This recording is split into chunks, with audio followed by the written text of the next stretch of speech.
I went up to give some greens to the chocobo.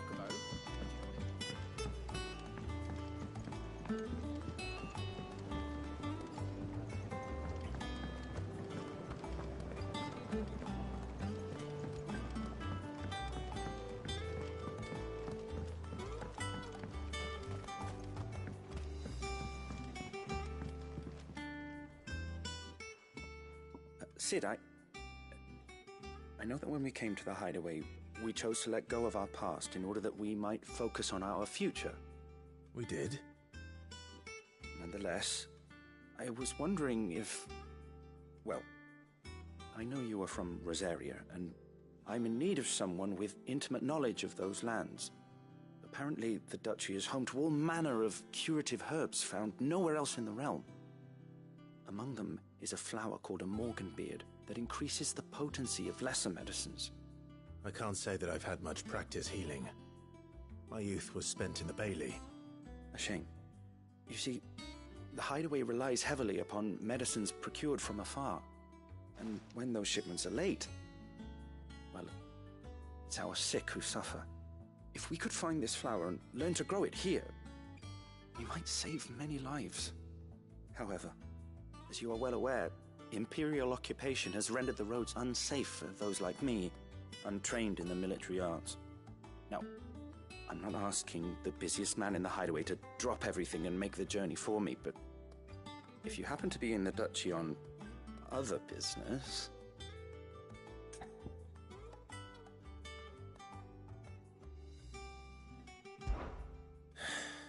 Tell me of these morganbeards, then. But of course. If my old tomes are to be believed, the flowers are bright yellow and as large as goblins' eyes. Oh, and they grow in the marshes of Sorrowise. If I am to propagate them here in the backyard, I will require several samples, preferably of blooms which have already gone to seed. And before I forget, I do seem to recall learning in the course of my research that their odor has the tendency to attract unsavory creatures. Nothing you cannot handle, though, I'm sure.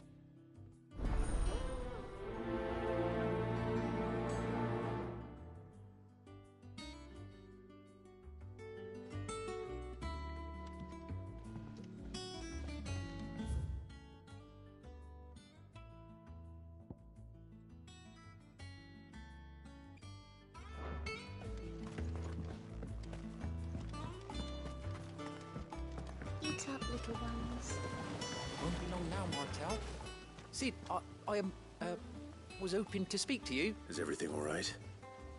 Oh, yeah, it's just, well, as you know, we've been trying to grow fruit down here. It's good to know that something of the old hideaway still lives on. Martel's pride and joy. It was a sapling when she rescued it from the rubble, but look at it now. All our hard work's finally paying off. I took it on, you see, after she died, and now the fruit's finally ready to eat. And not only is it ready, it's actually tasty. Sweet as you like, in fact. She bred the bitter right out of it. Impressive. And welcome news to more than a few, I'd say. I thought this first harvest could go to the curse breakers, on account of all they do for the hideaway. You couldn't take them some, could you? Seems better them coming from you. It'll be nice being the bearer of good news for a change. Oh, thank you. She always had a soft spot for that lot, see? And once they've had their share, I'll see to it that everyone else gets some. Here you go.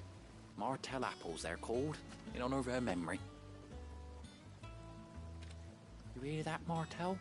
Today's finally the day.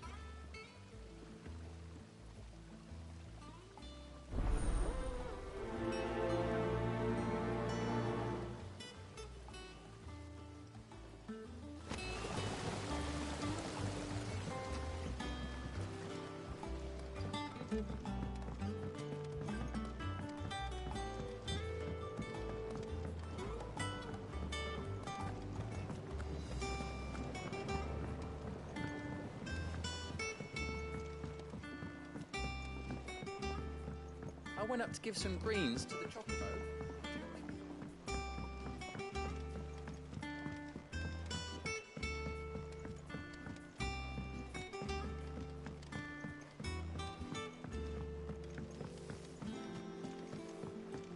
daughter's started reading books that don't have any pictures in.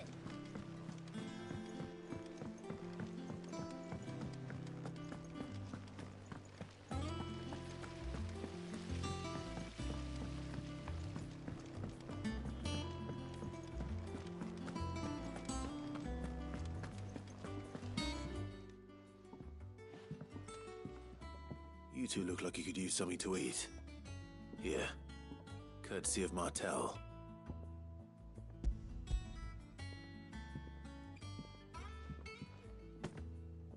Martel.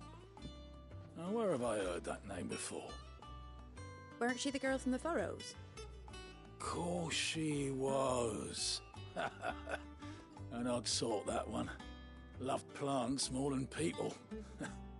Aye, and brave as a bane might. Remember when she ran back into the hideaway to collect them trees when Titan attacked? Wait, These aren't those apples, are they? Well, I'll be. She'd have been proud, and rightly so. Thank you, Sid.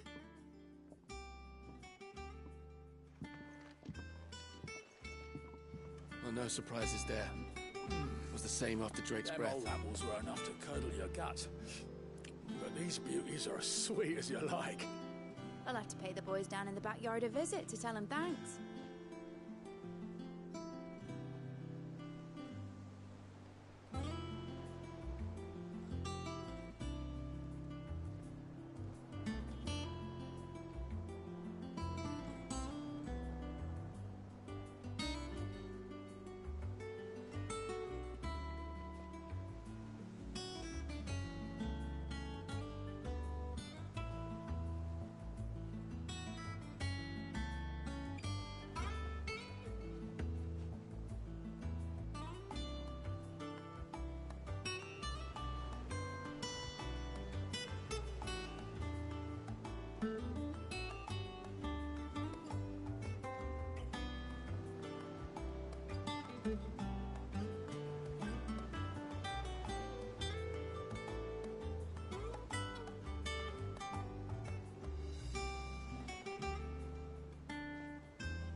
Them old apples were enough to curdle your guts. But these beauties are as sweet as you like. I'll have to pay the boys down in the backyard a visit to tell them thanks.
Them old apples were enough to curdle your guts.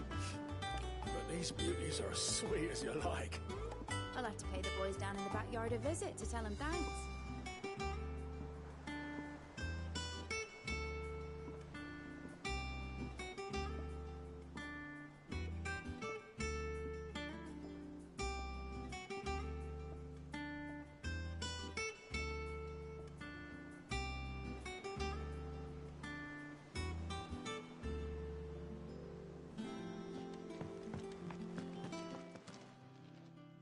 A gift from the backyard. For your service.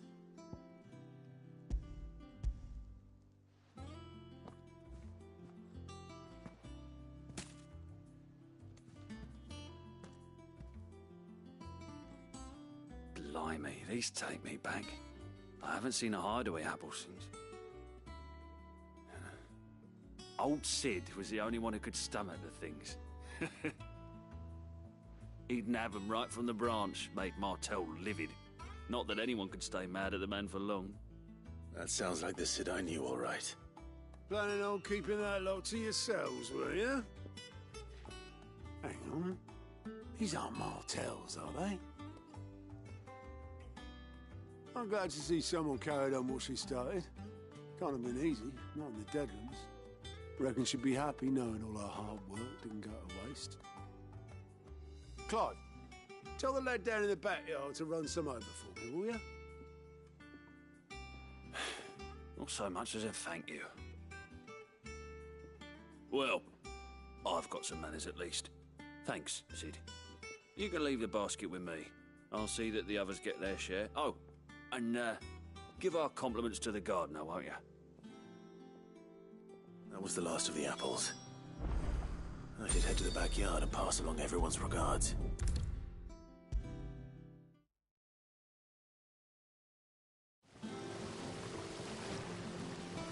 The Cursebreakers send their thanks. And their compliments. They were clearly very fond of Martell. They remembered her. After all these years. I suppose she was very kind, even to a tongue-tied lummox like me. You were one of the good ones, Martell. Why did you have to die? She put everything into her work. She wasn't going to rest until we had fruit sweet enough to enjoy. And now we do. When she died, I named a sapling after her. And now it's a full-grown tree. Martell lives on through the fruit it bears. And through you. Her dream would have died with her, had you not kept it alive. That's something to be proud of. I didn't do anything really, but thank you. You're kinder to me than I deserve. By the way, Otto's expecting some of your crop. And I wouldn't mind some of it either, if that's not too much to ask. Of course not. I'll see that you're both well provided for. They like your fruit, Martell. Isn't that wonderful? I'd say it's about time we planted you some siblings, don't you think?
Eat up, little ones.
Thank you for sticking with us. Those of us who are still here have to look after each other. It'll take ages to tidy all this stuff up.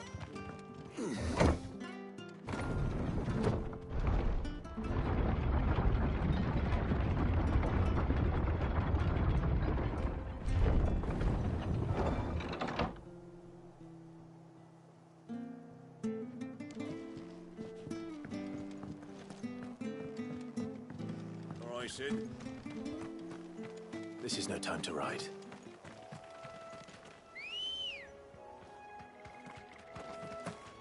Ready, go?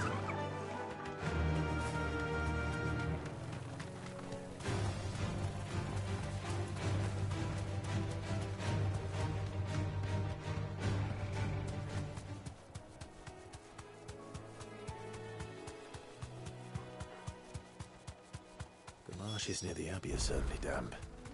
Let's see if they're damp enough for Morgan beards.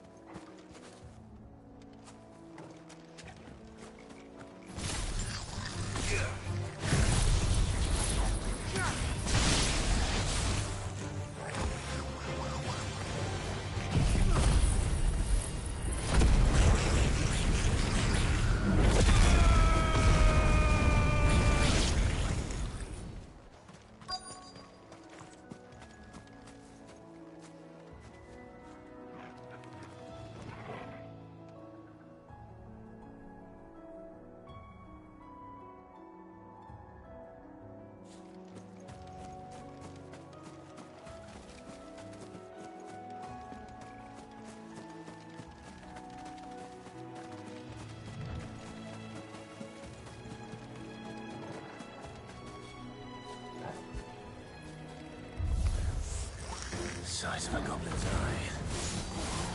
This goblin. He certainly wasn't wrong about them being attracted to the flowers, though.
Bright yellow.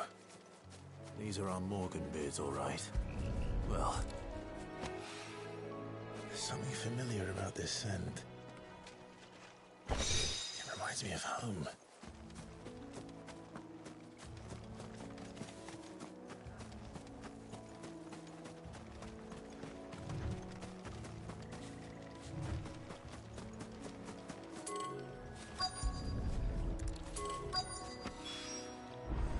this'll be enough. I've had my...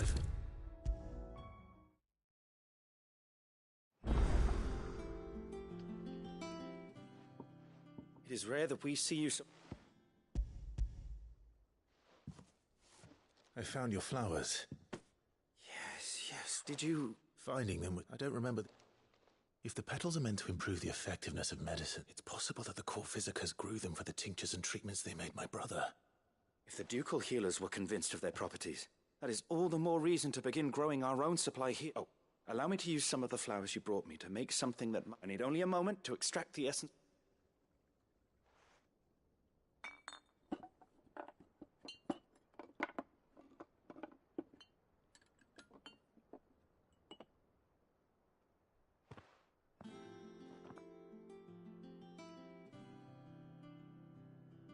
And here we are. A phial of pure Morganbeard extract. A single drop added to any one of your restoratives will increase its potency.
I'll be taking you all to a storehouse in the Bales. Leave anything you don't need behind.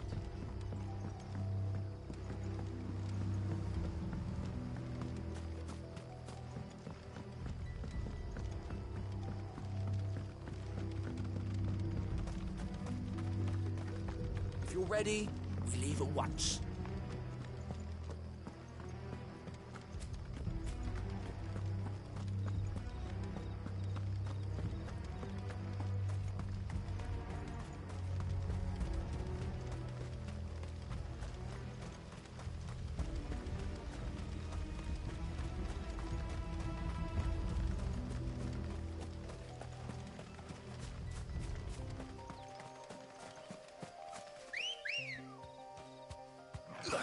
Come on.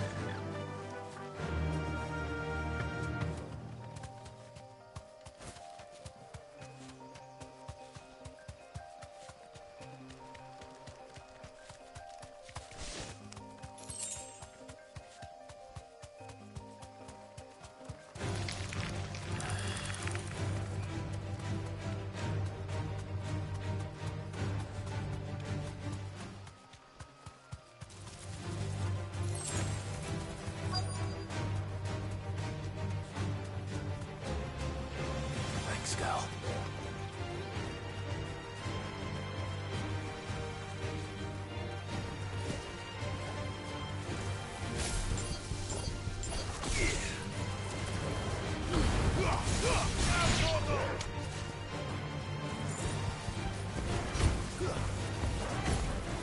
This one. Sicker. Get him.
There you are, Sid. Thanks so much for coming. The, ruins are just over there, as is the creature I told you about, I'd imagine. Would you mind? Of course. I'll be right back.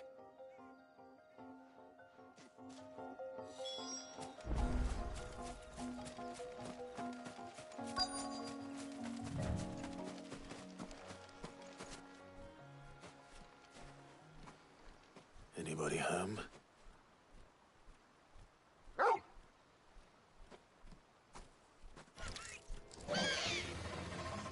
This must be our unwanted visitor. Time to go.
It's over.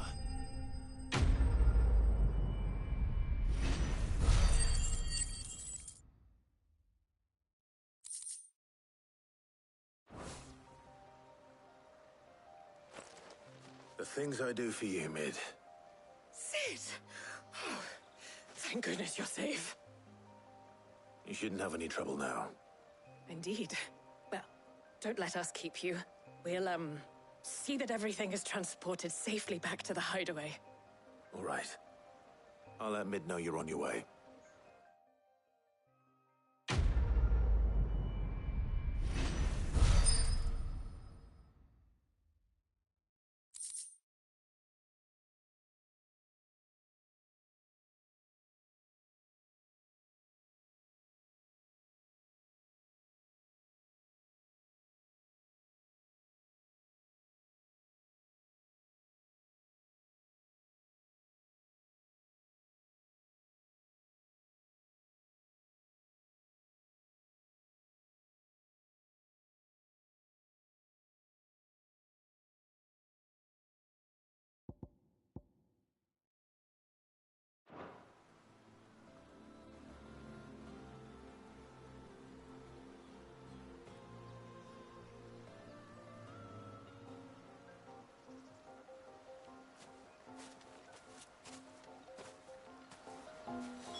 come up with something soon.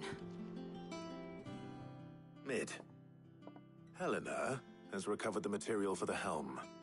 She'll be along shortly. Excellent. Another job well done. And just one remaining. Right. Right, the shielding. This one's a bit of a bugger. How so? The plating's enough to stop the engines going pop, but those things will still be spitting out enough fire to set the rest of the ship ablaze. Which is why you need proper shielding. A prison for the dragon's breath that's blazing away inside. I thought a triple thick layer of tempered steel might do it. Or more of the stuff that the Fallen use, but they'd both be too heavy. The helm and the plating are bulky enough as it is. Add any more weight and the whole ship would be at the bottom of the briny before we'd even started. I need something light. But I've racked my brains and I just can't think what to do it. Well, if I were in need of obscure knowledge, I know whose counsel I would seek. Hippocrates. Tomes? Yeah, well, I'd thought of that, obviously. I've got all the details written down here. Can you take this to him, see what he makes of it? Right away.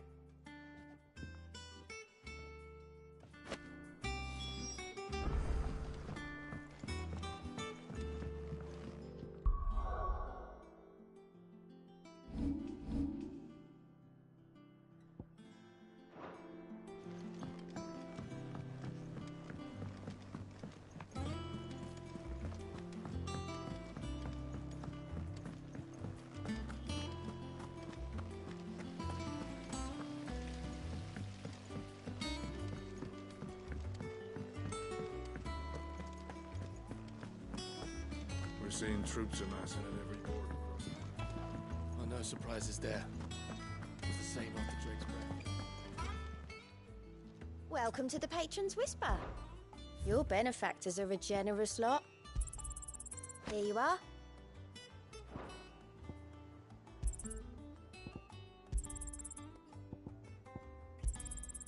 All yours. Come again. I may have more for you.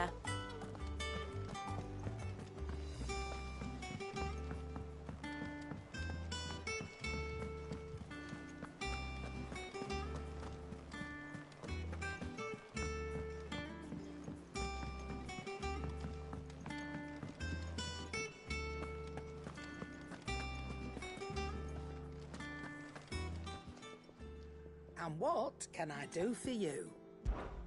Coin purse weighing you down?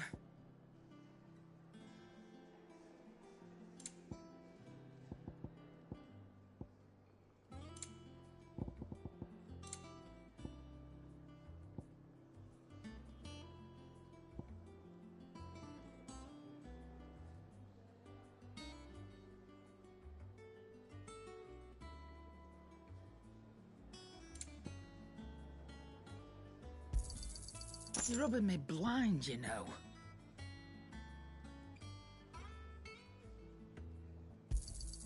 You'll not find a better price than that.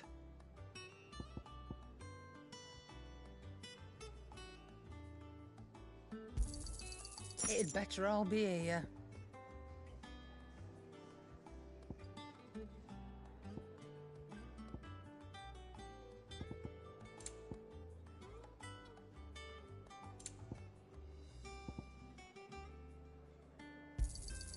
You're rubbing me blind, you know.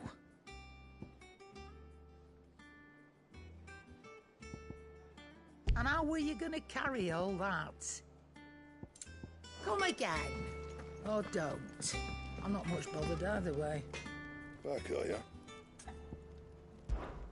So, will it be?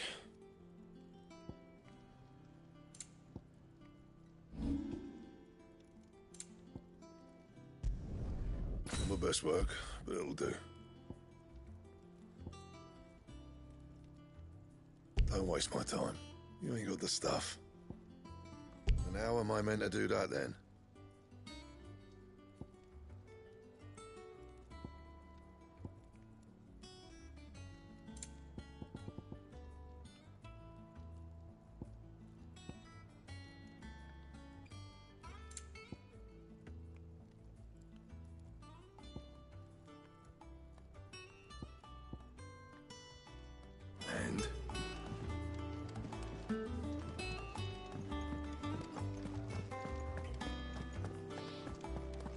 to sit.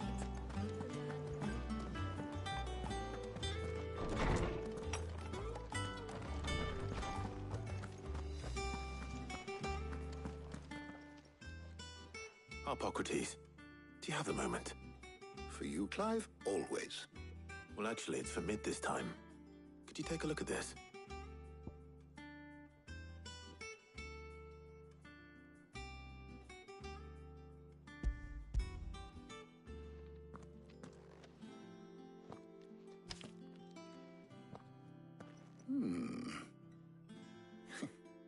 Shielding for a mithril engine? Whatever will that girl think of next? And what are these notes around the edges? She has some specific requirements for the materials. The shielding needs to be able to resist extreme heat on the inside, and yet remain cool enough on the outside not to set the ship alight, while also being light enough not to sink it. As you can imagine, she's struggling to find anything that meets her needs. I see. I wondered if you might know of a solution, or if you might be able to search the records for one. Perhaps it is not a different material she requires, but a different approach. What do you mean? Consider the lake we have made our home.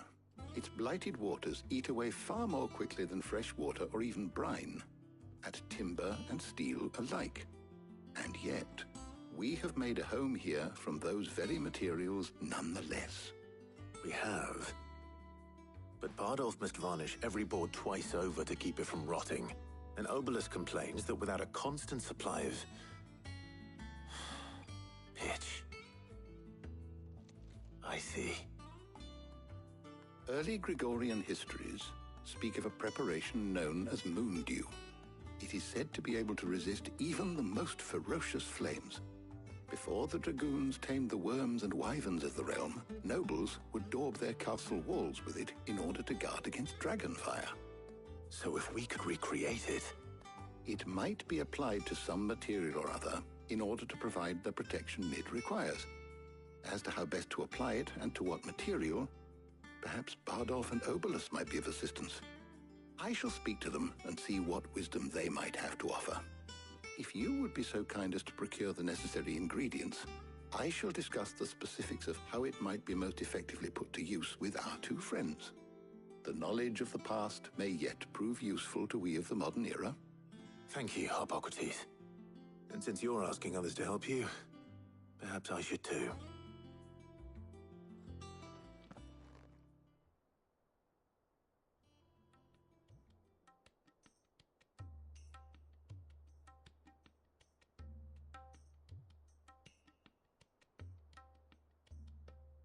So you need a hand, do you? We do. I'll be heading to market for the ingredients we need. I could do with some help. And some company, too. The other can assist me in researching how best to prepare the shielding itself. Can we count on your aid? Always. Well, if Jill's game. Thank you. I am sure either of these fine young minds would prove indispensable in my research.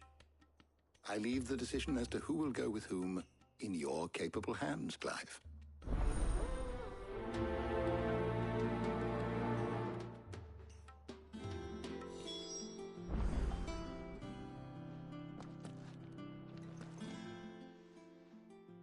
So, Clive, have you made your decision? Who will accompany you on your little excursion? All right.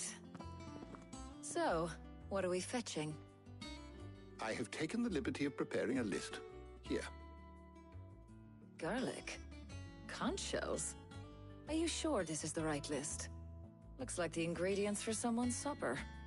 Though these items may seem mundane, they have potent effects that are rarely exploited, effects for which they were once highly prized.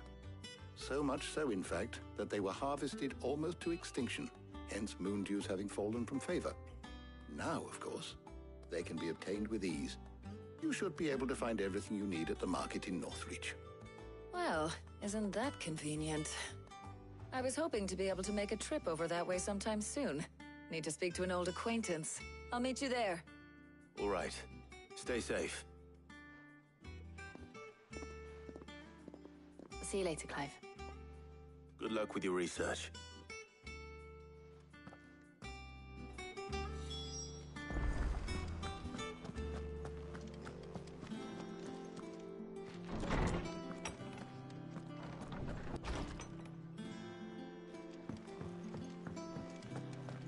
Thanks to Sid, the man.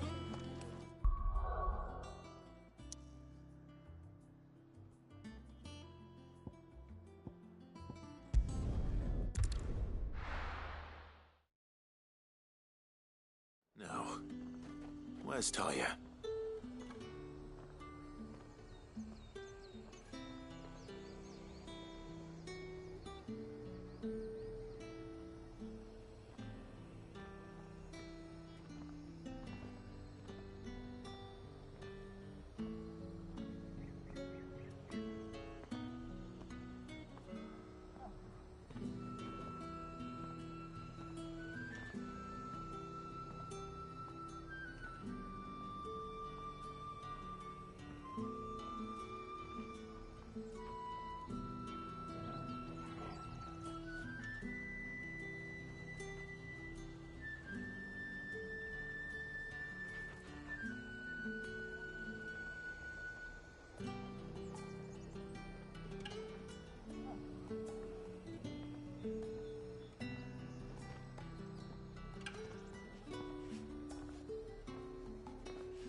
his talk. Keep them pilgers nice and chilled. Need to stock up on I won't these. have use. There you are, Talia.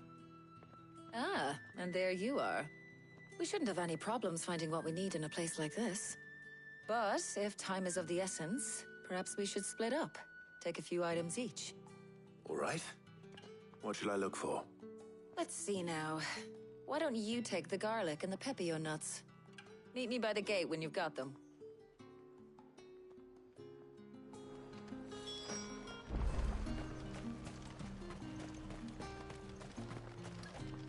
Buy, sell, or be gone. Go on, take it.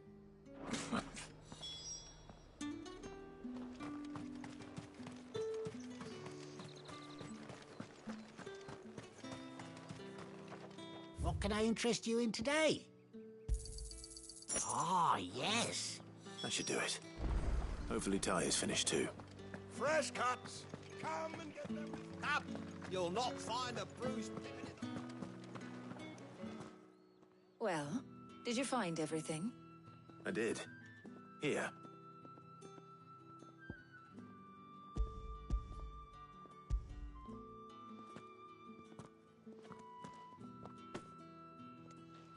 Garlic and pepio nuts. Job done. We should get this back to Tomes then. He'll be waiting.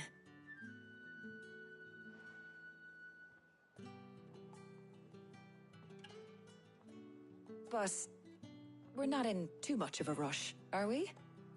Quick chat.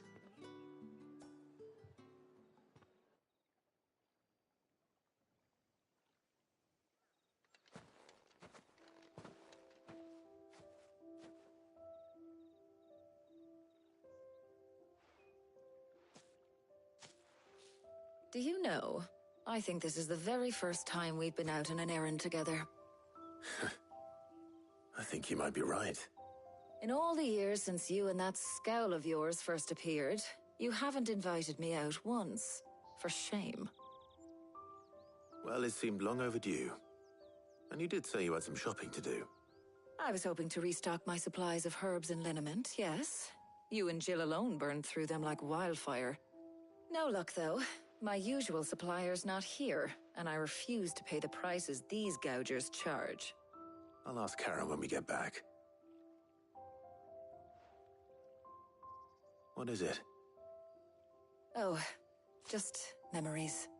I came here with Sid once, shopping for supplies, just like today. And just like today, I came away empty-handed. Sid even said he'd speak to Karen for me when we got back. Has it really been 5 years? I remember it as if it was yesterday. Hold on. Does that mean it's been 5 years since we met? Feels a lot longer. It does. In a good way, of course. Thank you, Taya. For what? For everything. I just want you to know that all you've done for us, all you still do, it's appreciated. Do you think I'd stick around if I thought it wasn't? But in the spirit of sharing and caring, you're appreciated too, by all of us.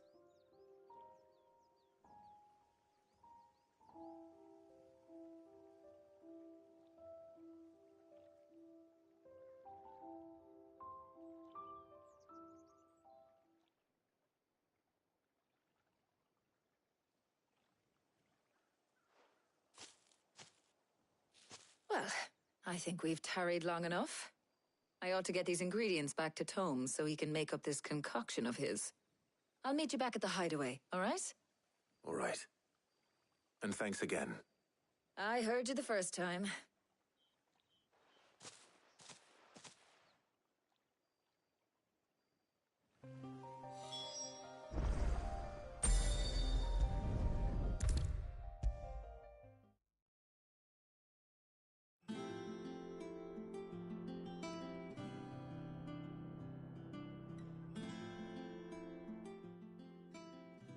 How's work on the shielding progressing, Hippocrates?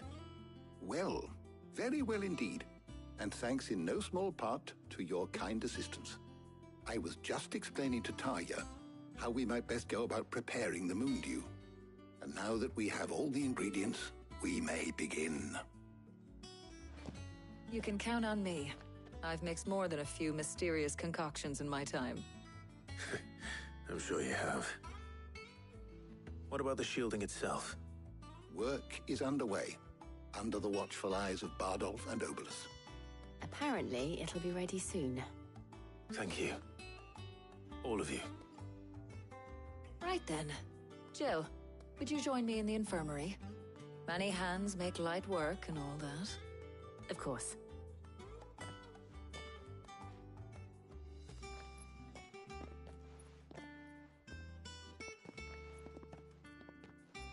Oh, and Clive.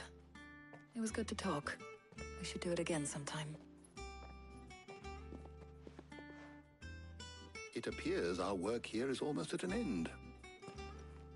A shame. I was enjoying playing the man of action for once. When both the shielding and the moon dew are ready, it will merely be a matter of applying the one to the other. Followed by a rigorous process of testing and retesting, of course. Perhaps someone ought to warn young Mid of that. Leave it to me. Thank you, Hippocrates.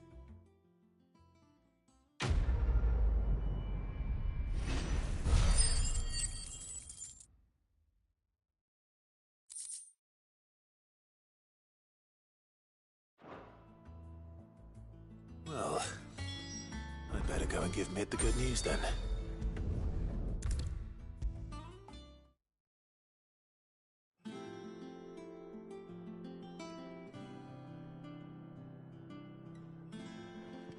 Sorry to keep you waiting, Mid, but you'll be pleased to know that work on the shielding is underway. You found something for it? In a manner of speaking, Hippocrates knew of a substance that's highly resistant to heat, a coating that should provide the protection you need. He's supervising the construction and testing of the shielding as we speak. Brilliant! I knew you wouldn't let me down. Don't thank me. I'm just the errand boy. Right then, let's start working out how to bolt all these bits together. To the Black Hammer!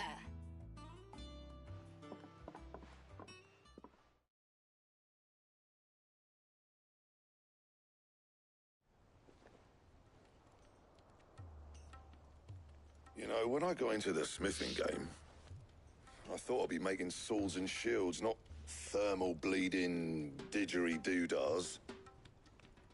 Displacement stacks. Same difference. Whatever you call it, I ain't putting it together in here. It's cramped enough as it is. Let's take this outside. Mid, you get all the parts lined up on the deck. I'll take care of the rest. On my way! Oh, and bring me the biggest hammer you can find. This is gonna require some precision walloping.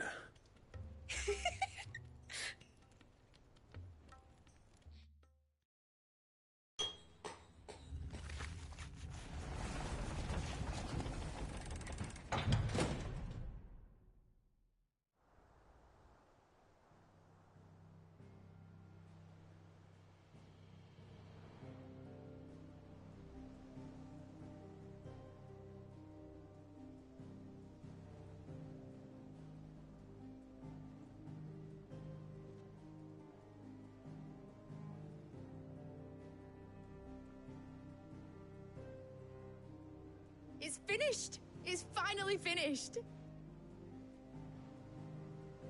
Thank fuck for that. I'll be feeling my hammer arm for weeks. Thank you, Clive, Blackthorn, everyone. That's one down and just 3 more to go. I'm sorry. Oh, didn't I tell you? The Enterprise has 4 mithril engines, and we'll be needing a displacement stack for each. You don't mean... Don't worry. Now they've got a finished one to work off, my gang in Canva can build the rest. Good luck to them, I say. Right, I'm off to get a sling for this elbow. Any other work comes in, keep it to yourselves, eh?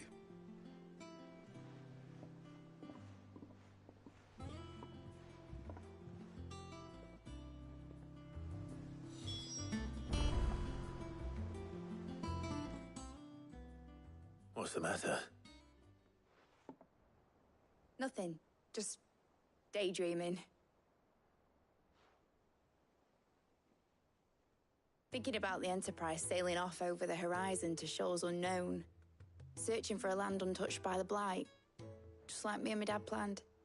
So if the worst came to the worst and every scrap of soil in the Twins turned black, we might still have a chance. That's what she was meant to be. You see, one last chance just in case we needed it. But now she's so close to being finished, I've realized I don't want her to be that. I don't want her to be just a lifeboat for us to cling to if things get desperate. I want people to sail aboard her by choice, not from the lack of it. In a world where we're not just trying to survive, but where we can actually live. I'm working on that. And I'll do everything I can to get you what you want. Don't you always? All right. My mind's made up. As soon as the Enterprise is fit to sail, I'm putting her under your command. Sod our plans, I'm trusting in yours. Are you sure about this? Something tells me it's what my dad would have wanted. He'd be proud of you. You were gonna visit his grave, weren't you? I was. And you can come too now that your little project is finished.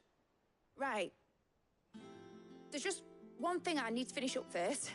Won't be a mo. All right. I'll let Otto know you're coming. Meet us in the mess when you're ready.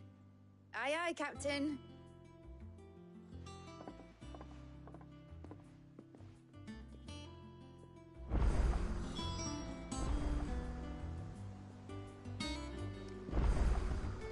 Mid told me she was building a ship. All right, Clive. Asterix.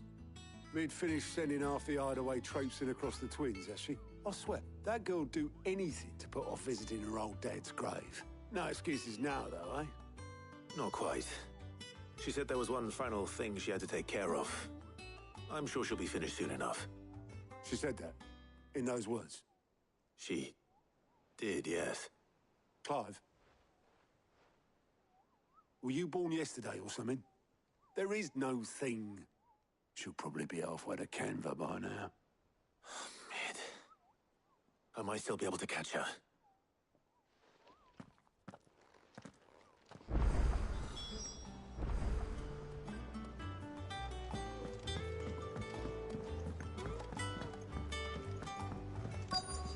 Is that the thing Tomes helped? Obelus, have you seen Mid? Yep. In a boat, going that way.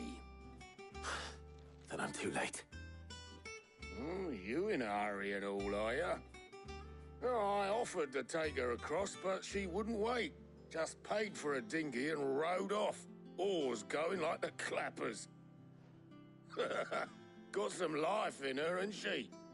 But anyway, I was on my way up to see you, as it happens. Got a letter for you. Urgent, by the sound of it. One of your uncle's men said I was to hand it to you in person, post-bleeding haste. And you're here now. Thank you, Obelus. Don't mention it. What tidings, Uncle?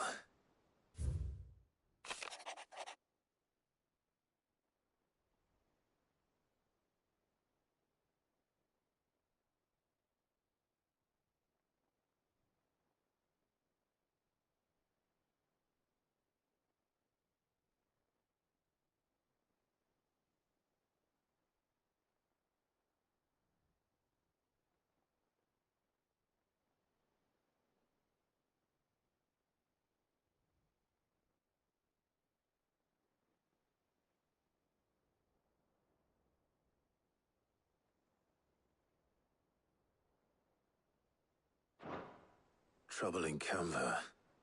Well, I'll need someone to keep an eye on Mid.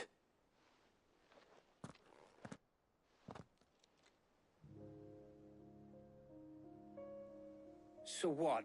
Mid got us to do all the dirty work and then just sailed off into the sunset? It, seems that way. Well, nothing we can do about it now. But next time you plan on visiting Sid, you might want to tie her to something before you suggest it. Ah, don't be so hard on her. Gotta admit, the dirty work was kind of fun. Everyone pitching in, just like when we built this place. You're right. Anyway, we all set to head to the old hideaway? I could do with getting to Canva pretty sharpish. Wouldn't do to keep Lord Rosfield of the Seven High Houses waiting now, would it? Not after he asked for me personally. Gav will be leaving with me. Will you mind the place while we're gone? You can count on me. Just be sure to give Sid and the others my regards. All right. Oh, by the way, Jill will be joining us too. She's got some things to take care of, but she'll meet us there. I hope she's telling the truth at least.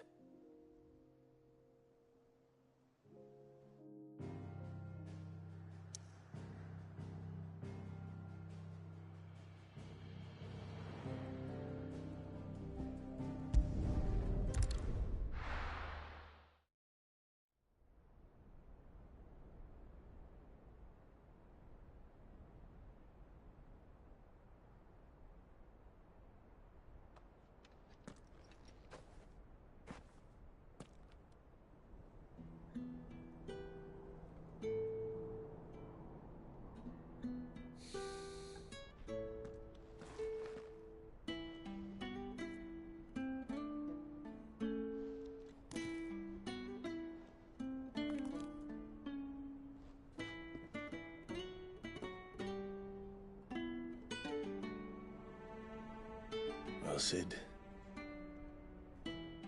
I remember what you told me. But if no one is listening to what you have to say, you may as well not say it.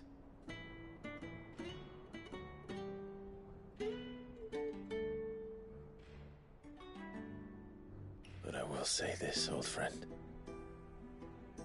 Hugo Cooker is gone. His shadow looms over us no longer.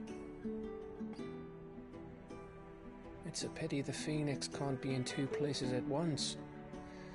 If he'd have been with us, maybe he could have done something for the lost. Not even the Phoenix can bring people back from the dead.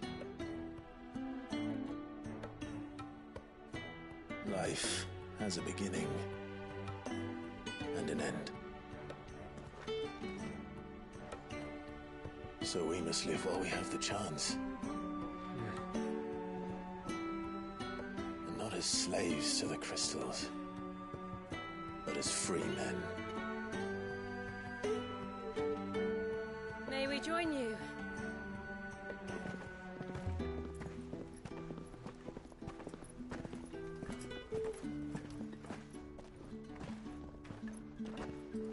Lady Karen, what a pleasant surprise. I thought I'd drop by and see how you were all doing before heading off to restock my supplies.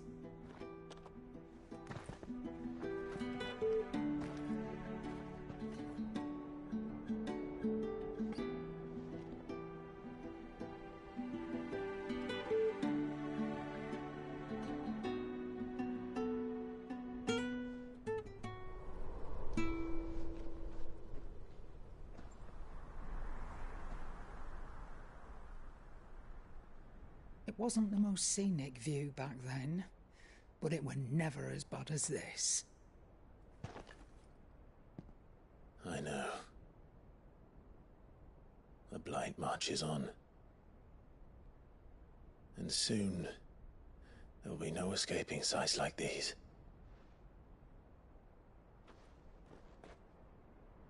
So our mission remains unchanged.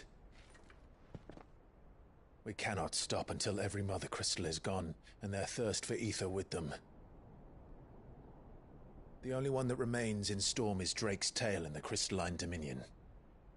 Our next target. We're going to Twinside. It's the capital of the Empire these days. I wouldn't like to think how tightly guarded they've got the place. Not that that'll stop you, but we do well to scout it out before you go charging in. We would indeed. If you're off to the Dominion, you can take this great lump with you. Goods. Oh, I am sorry. Have you forgotten you're the most wanted man in the Twins? I thought you might like to disguise yourselves as the attendants of a travelling trader, assuming you've no better ideas. You wanted to buy yourself some tools, didn't you? Well, now's your chance. You're letting me go with them? Oh, thanks, Nan. Stop that! You'll break me bones, you great galoot.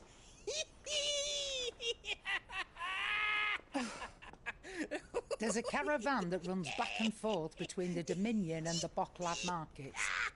It's managed by the Merchants Guild. Just show them Goots' traders pass and you'll be on your way.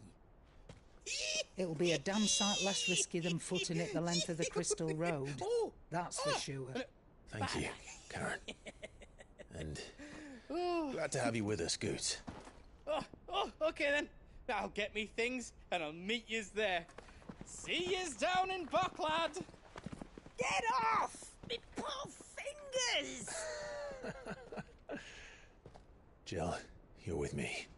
Understood. And Gav, Already on my way, Captain. be careful. Aren't I always?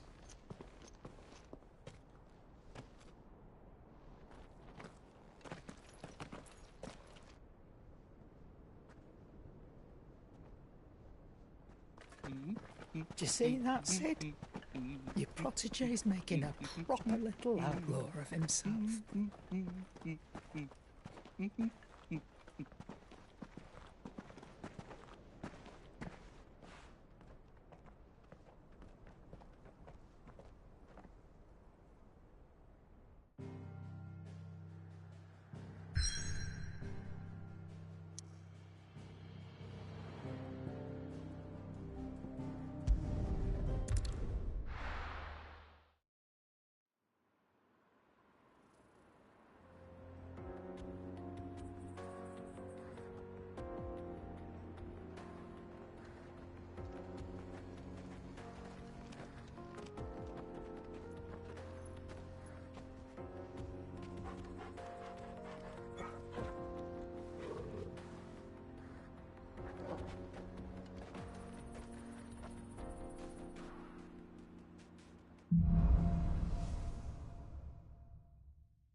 How are you feeling? Better. Thanks to Taya. I'm glad to hear it. And Torgal helped too. Didn't you, boy?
This used to be a trade route for merchants crossing the Scars, till the Republic laid a new road wide enough to let wagons pass, and all official traffic moved there. Leaving this one for those living outside the law. Indeed. I doubt we'll be the only outlaws on the trail today.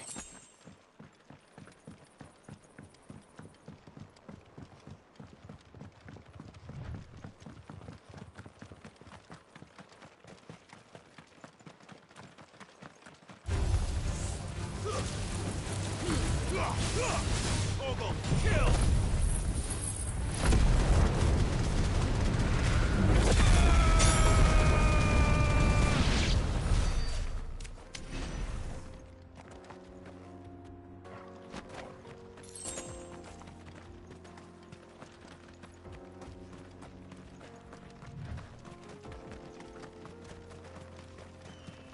So what do you think? That we'd be lucky to... Really? It's as bad as that? Oh, aye. There's trouble up ahead. And too much of it for us to handle. I take it there's danger on the road. Oh, what about this fearsome-looking fellow? You think he'd be equal to the task? Well, no doubt. Assuming he's willing to hear us out. Well met, friend. My brother and I have been tasked with finding a merchant's missing cart.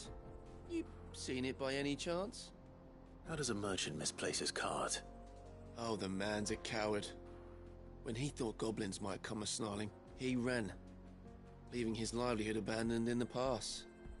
He sent the two of us to fetch it, but it's gone. Now, I'm not much of a thinker, but I know the work of thieves when I see it.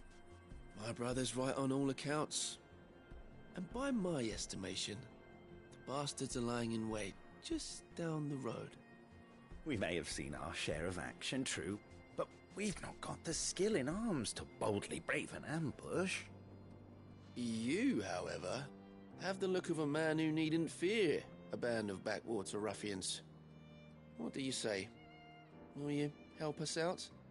Chances are they'll come for you either way. But if you promise to lend us a hand, at least you'll pocket a reward for your troubles. Well, if I'm going to have to deal with them anyway.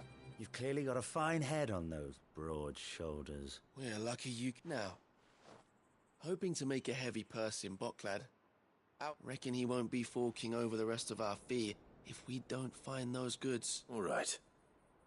Just... No. You can leave the cart to us. You just put an end to those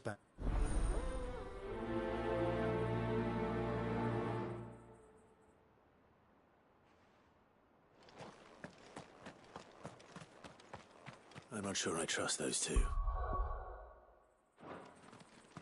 But if there are bandits lying in wait, I should probably take care of them. Look lively, you lot. We've got guests. These must be our bandits. Over here!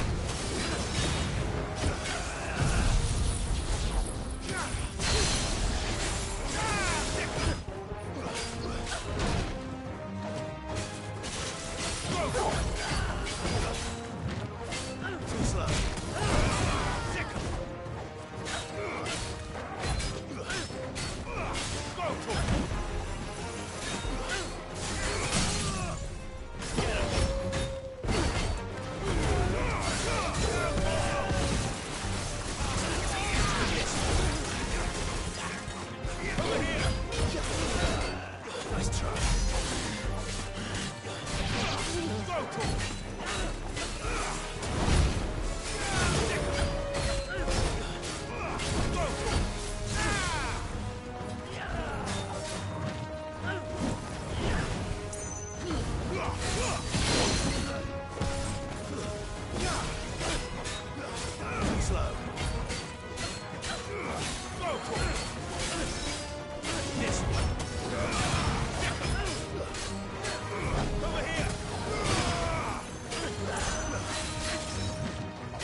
That's them dealt with. Now, where's that cart?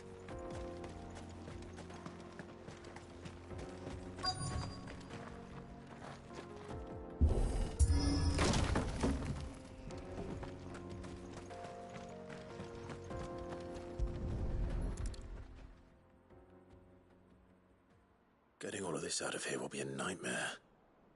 Seems we've found ourselves the right man for the job, wouldn't you say? Found the cart and didn't leave a single bastard breathing. Our merchant friend will be delighted. And how exactly will he be getting his goods out of here? You leave that to us. After all, it'd be wrong to make such a fine warrior haul cabbages to market. You've done your part. And that's all you need to worry about. Here.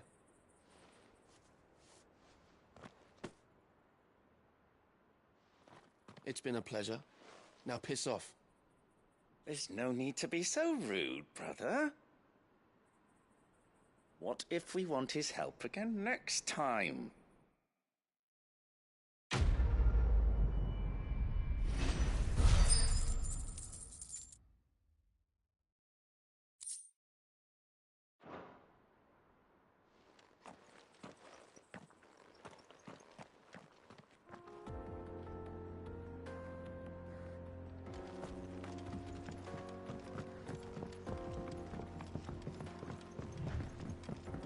I see the Dalmex lag behind Rosaria when it comes to bridge building. The fallen ruin should hold, at least. The path continues on the other side.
So this is Zemeckis.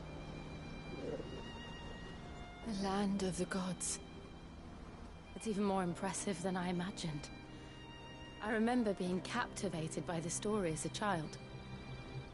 Long, long ago, man was overcome by avarice and challenged the gods in a bid to win their power. The final battle took place here, at these falls. Or so the legend goes. If anyone ever manages to plumb those depths, perhaps we'll learn if there's any truth to the tale. That the gods emerged victorious and punished man for his defiance by visiting upon him 2 curses. Dominants and bearers. To tell the truth, I always thought it strange that the dominant and their icons were deemed a curse. Back home, the dominant inherited the throne. They were admired and exalted, not spurned. Whenever I got to that part of the story, I always assumed there must be something I'd misunderstood. You had a lot of storybooks, didn't you? In your room, I mean. When we were young. The old legends were always my favorites. Epic battles between gods and men. Father encouraged me to read as much as I could. He thought it good for my education. You really were a boy like any other, weren't you?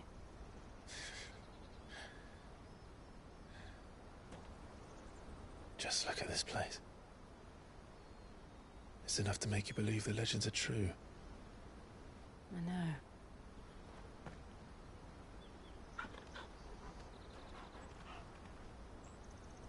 We're not far from Boklad.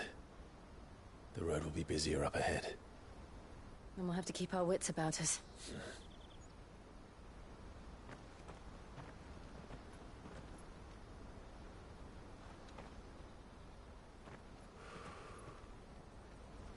Clive? Something wrong? Nothing. It's nothing.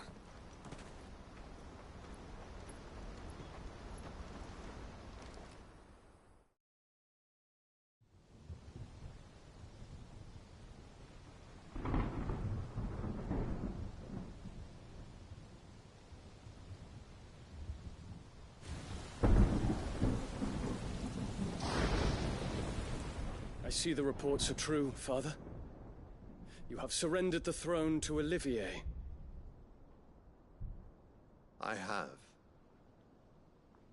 Emperor Olivier shall rebuild the Holy Empire of Sanbreque.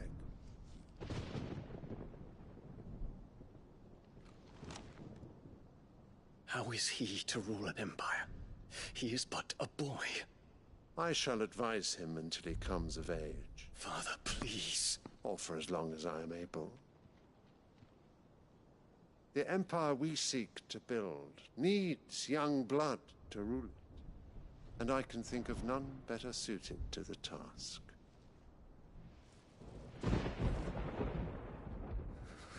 There is other news, Dion. Hugo Kupka is dead, and Drake's Fang destroyed. The pillars of the Republic have fallen. Ere long, the Imperial banner shall fly over every city in Storm. And then, Valisthea. All shall bow before their Emperor. Father, these are the words of a tyrant. They are the words of a god. The Emperor whom I gladly serve. Great Grieger, made flesh.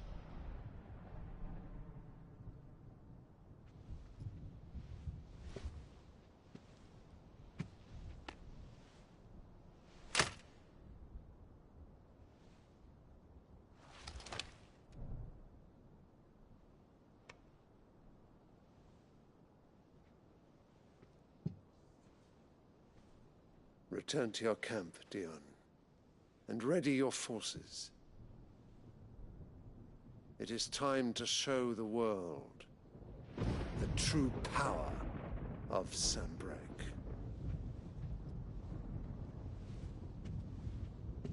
Father. I find you much changed. Is this truly the path you wish to tread? Or are these the ambitions of another? Of Ultima, perhaps? What nonsense is this? I speak my mind, and my mind only. Though I do owe Annabella thanks for reminding me of certain truths regarding the nature of nations, of rulers, and of the divine. You would trust the words of this traitress? She betrayed her country. She slew her husband. You have ever been an invaluable servant to Sambrek, Prince Dion. I trust you will continue to serve your Emperor in the wars to come. The canker! Silence! Insolent wretch! You will bend the knee. All else is heresy. Sire, forgive me. This audience is over.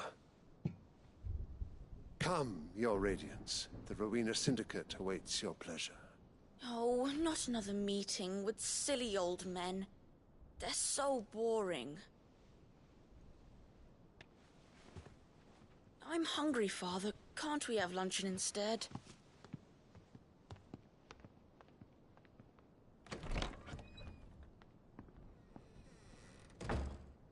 Does it pain you that you will not inherit your father's throne? I have suffered worse.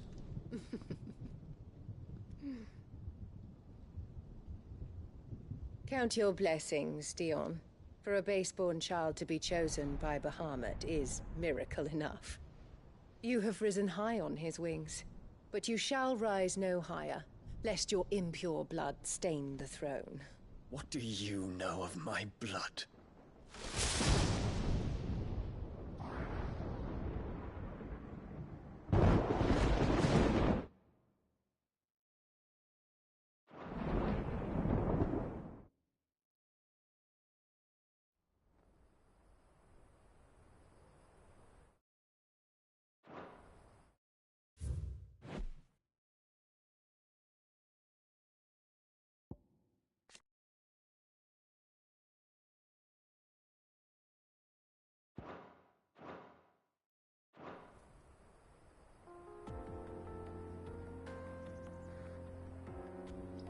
The Boklab markets are to the north. We just need to hug the coast.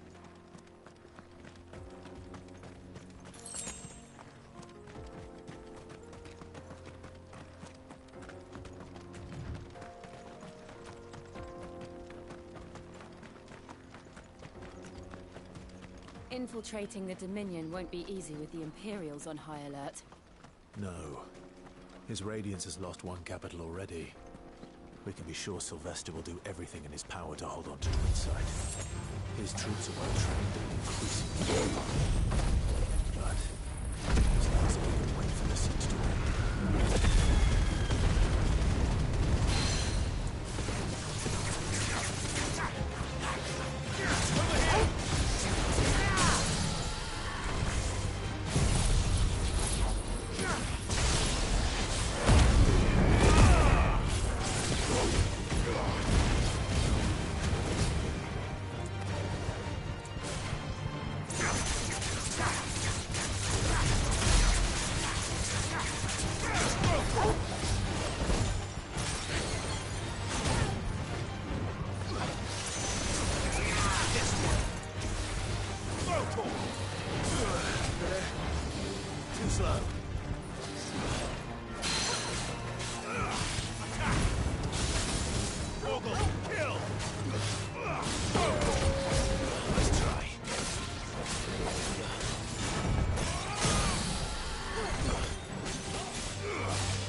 More refugees.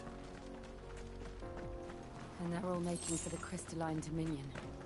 Because they don't know how to live without the crystal's blessing.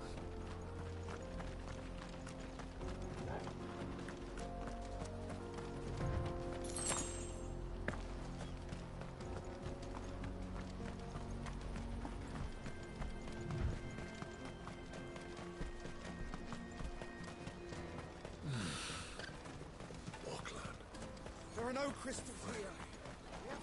This is where we're supposed to meet Goots, isn't it? That's right. He said he'd wait for us here after replenishing his supplies. I dare say he'll have finished by now.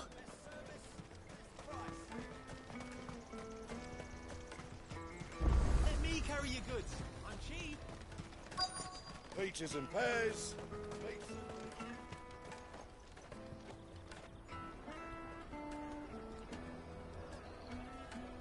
Wonders from across the water. Come one, come all. Feast your eyes. Good sir, can I interest you in...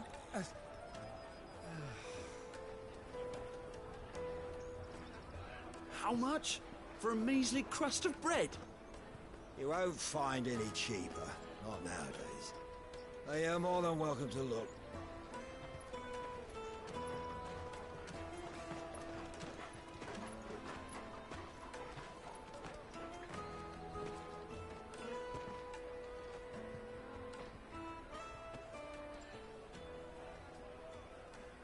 The Empire's unlawful and illegitimate occupation of the crystalline dominion is still in effect.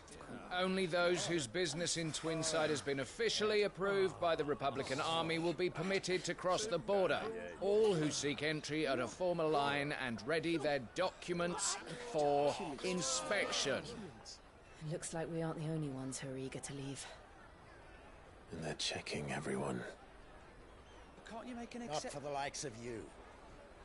We won't get through without that pass. Let's go and find Good, shall we?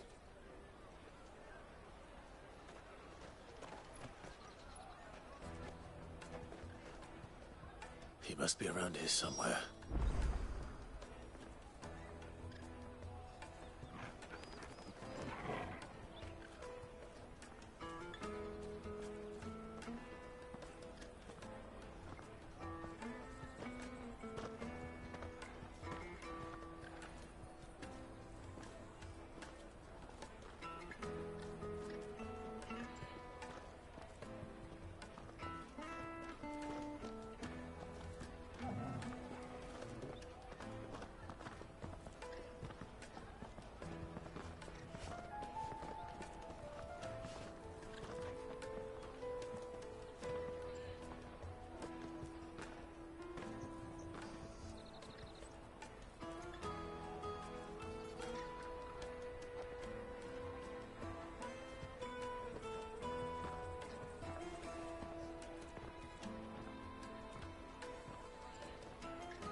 taste my peaches! They're sweet as nectar!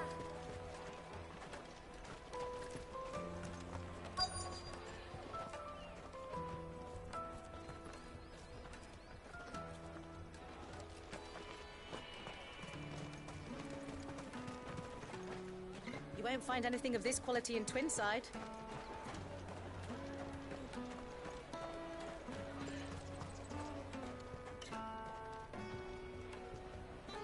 Juicy pears!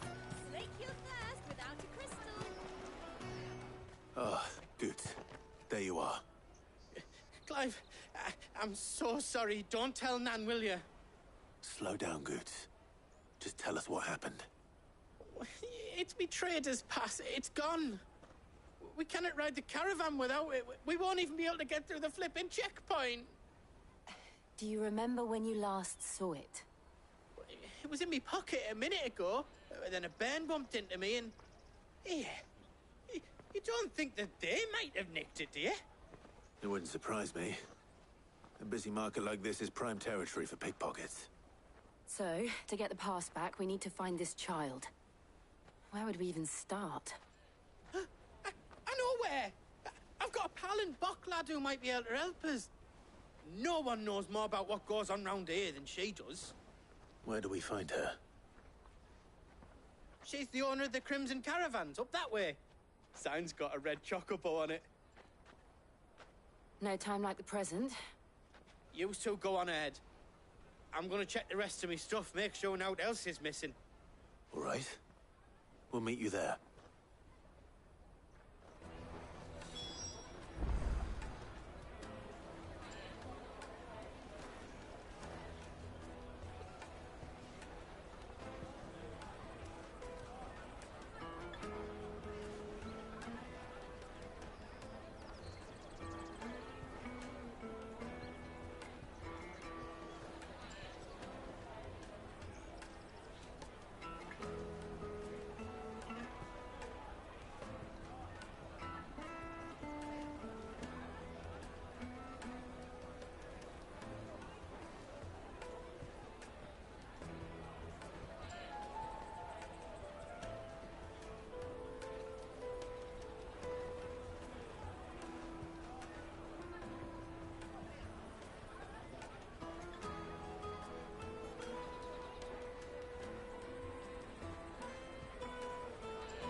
Let's keep an eye out for this red chocobo, then.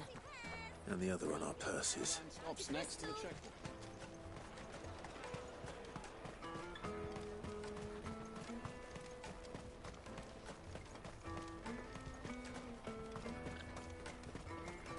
Out of my sight, wretch. I've no... You won't find a finer array this side of the strait.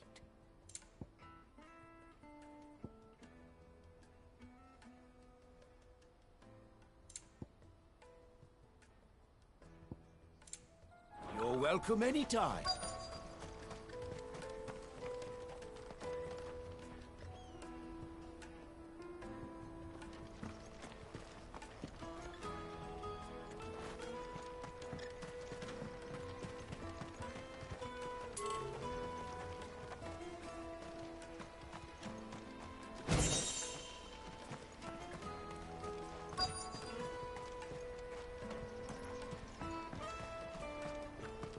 bloody crews and caravans, scooping up all the best customers. Leave some for the rest of us.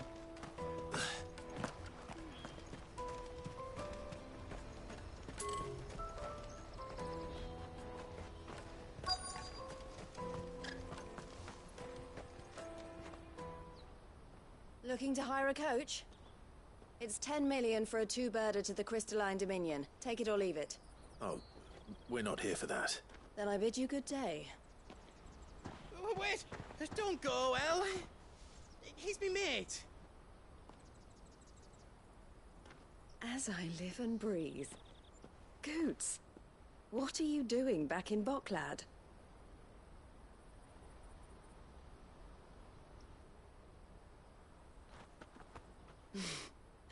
I gather Lady Karen didn't send you.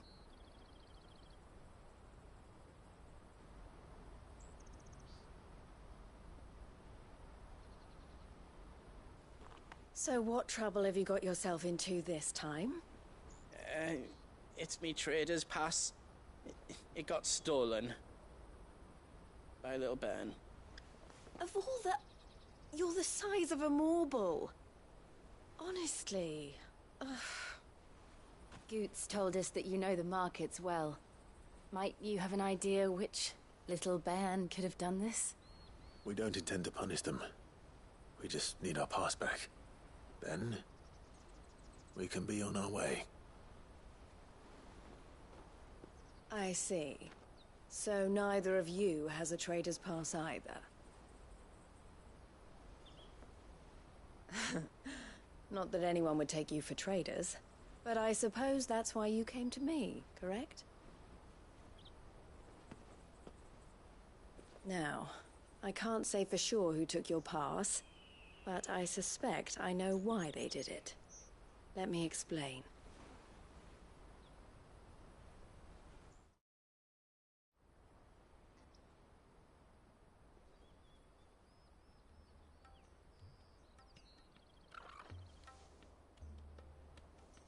Ever since the Fist marched on the Dominion, the Republic has been clamping down on any commerce that might aid the Empire more than it does us. Which means traders' passes have gone from being merely a way of easing one's progress to being essential if one wishes to cross the border at all. And with demand outstripping supply, they've become a precious commodity, leading some to seek to acquire them by less than legitimate means. So the children are stealing passes to sell on the black market? Yes and no. Passes are inscribed with the names of their owners, and yet none of the victims' names have appeared on the register of those passing through the checkpoint. Which means? That someone is doctoring the stolen passes. The same someone who is encouraging the children to steal them. And the same someone who has Goots' pass, no doubt. Whoever they are, they're ruining the livelihoods of honest merchants, which is why we've decided to take a stand. Will you stand with us? You want to get your pass back, and we want to ensure that no more are stolen. Catch whoever's behind it all, and two birds shall be slain with a single stone. Is there any other way of getting to the Crystalline Dominion, Goots? They won't let you in if you're not with the caravan. It's that, I don't know, try swimming across the strait. But the guards will definitely spot you if you try and do that. Like, we don't want to get spotted, right? So either we find the people who took the pass, or give up all hope of entering the Dominion. All right. We'll help. Thank you kindly. But I don't know your name.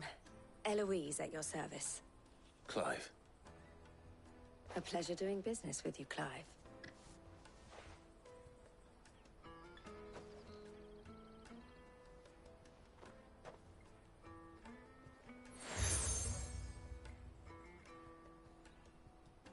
The proprietor of the furniture makers by the coach stop is spearheading the search. Wear that, and he will know you for a friend. I suggest that you speak with him first. The furniture makers. Understood.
Out of my sight, wretch!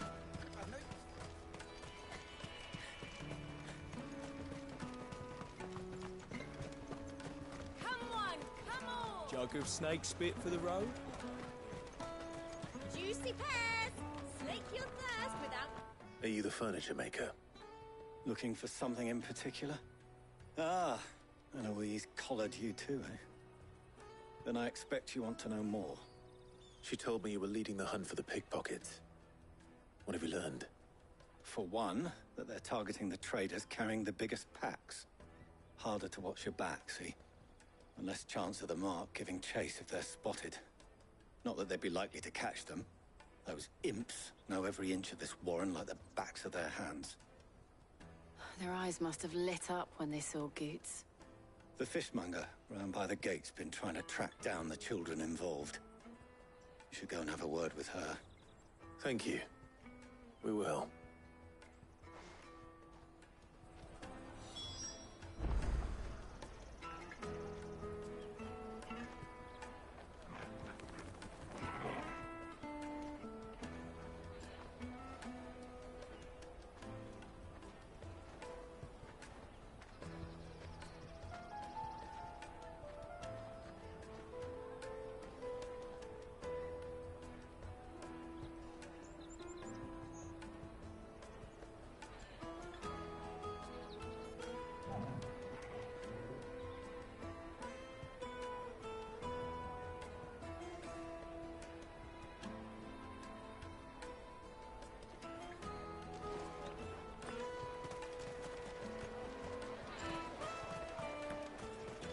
You won't find anything of this quality in Twinside. You should come with me to the Dominion. Fish for sale! Fresh sorted and smoked! Can I interest you in... Ah, sorry. Message from Eloise, is it? She's asked me to help her. To help you find the pickpockets. Is that so? Suppose I better tell you what I know, then. For one, this isn't a family operation. All the traders say the children who stole their passes were dirty, dressed in rags. Street urchins, by the sound of it. We get a lot around here. Orphans from the wars. A few, perhaps. You saw the refugees gathered by the entranceway?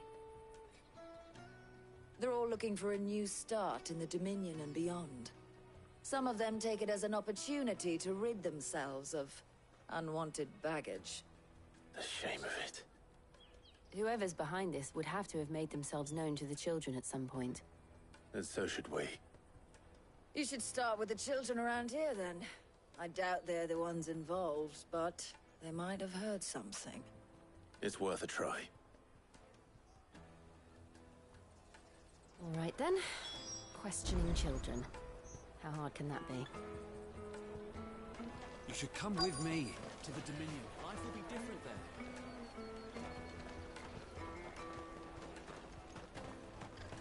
Come, taste my peaches! They're sweet as nectar! Excuse me, do you mind if I ask you something? Can't stop you. I was just wondering if anyone has asked you to do anything out of the ordinary recently. Anything you grown-ups ever ask us to do is shut up and go away. So guess what I'm about to tell you to do? Sorry. I'll leave you alone.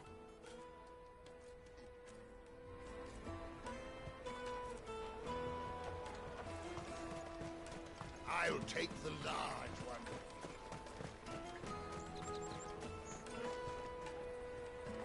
Do you have a moment? What do you want?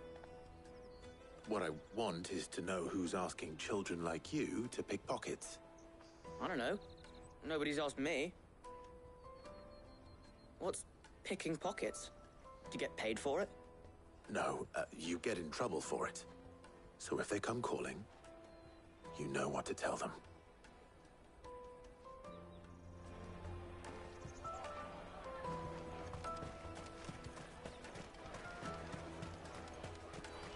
You won't find anything of this quality in Twinside.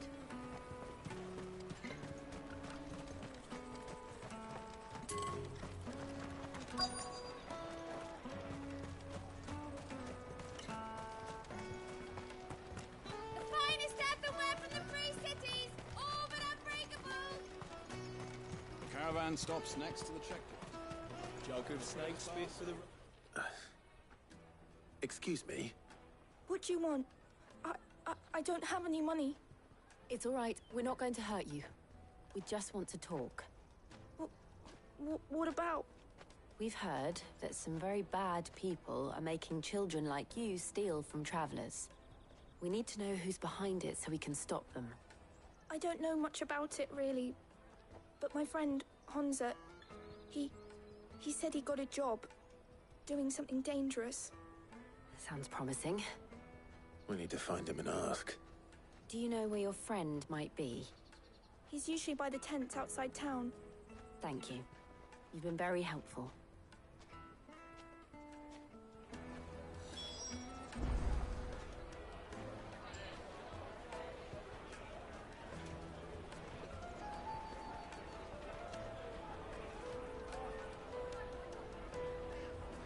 Jug of snake spit for the road? It'll keep you warm.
Peaches and pears.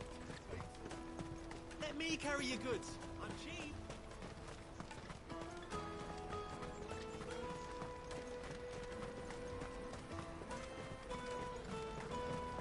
She must have meant the refugee camp.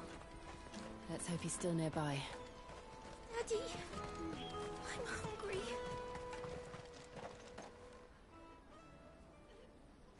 That big fat donkey was easy pickings. He wouldn't have noticed if we robbed his boots off him. Yeah.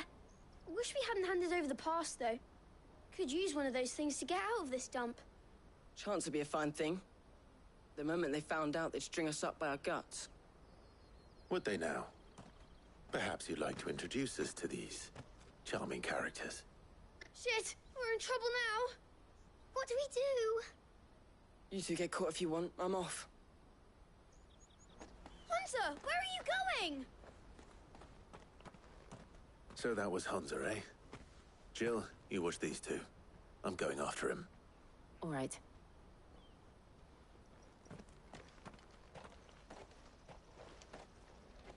He can't have gone far. I need to find him before his employers do. Do it again. We promise.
There are no crystals here.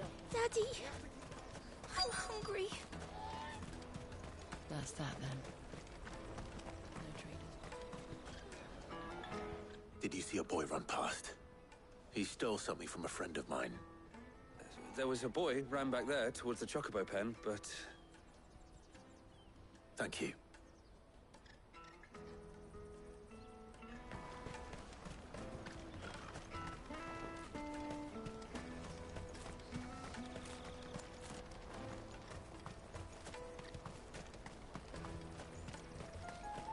This is everything.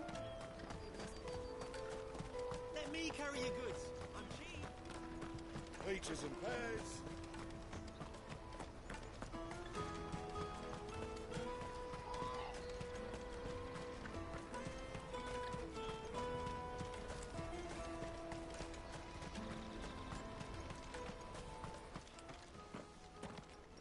Oh, shit.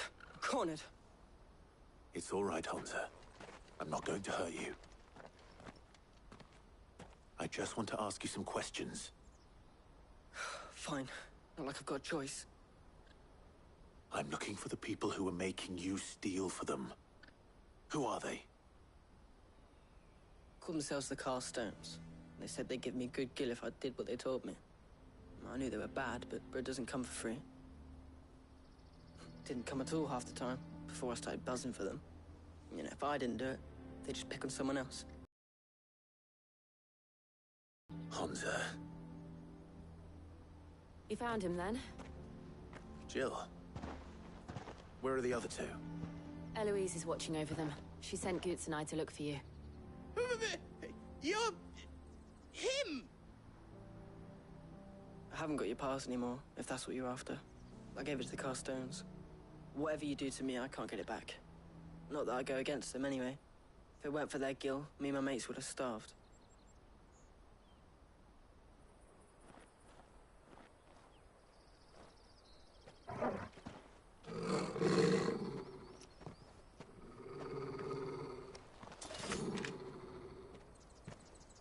Cowards. You will not force another child to do your bidding. Wait, we're not... Don't hurt him.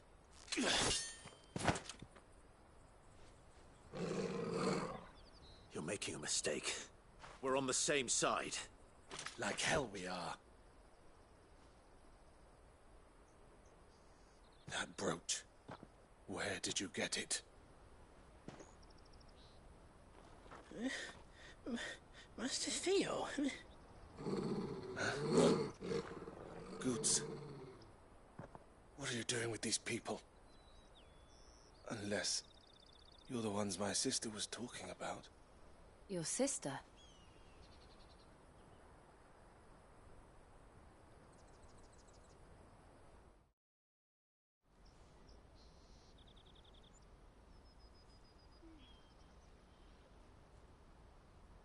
Eloise didn't tell us she had a brother.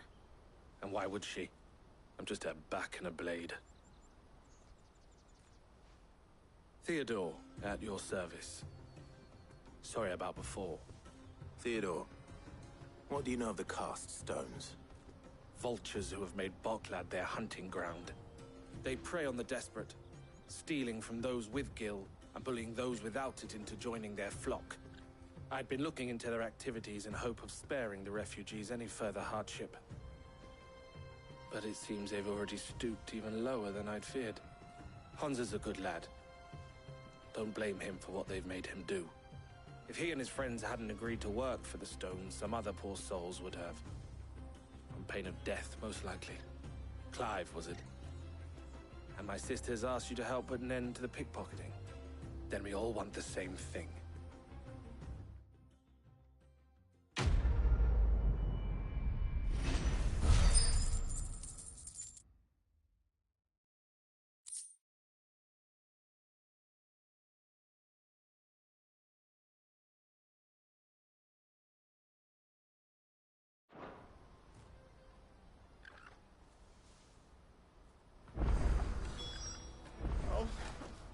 Is it? So, what's the plan? What else? We find the Carstones, and we crush them. You get your trader's pass back, and I make Boklad a safe place again. All right then. All right then. Honza, where...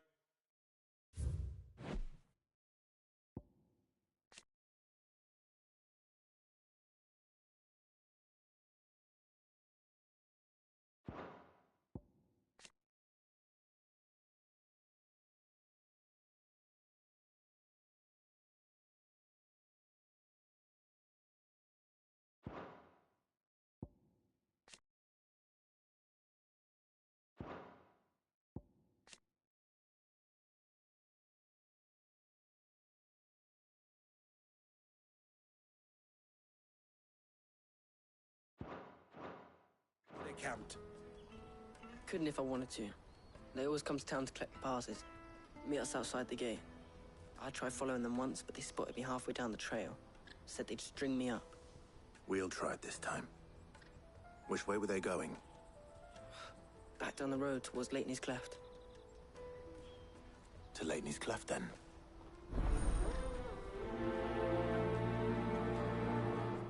Chimney's cleft is to the south, past the camp.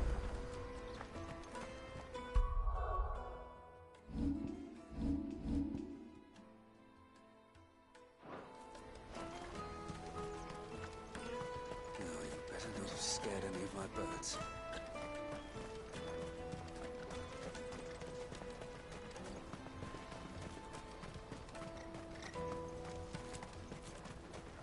Daddy, I'm hungry.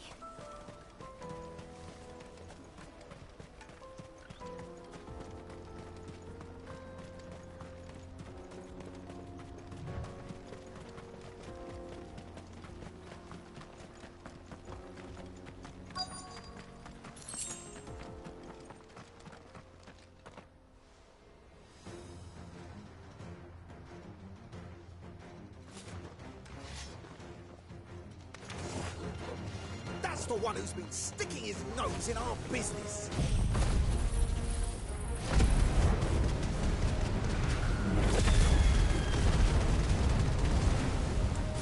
You should have minded your own.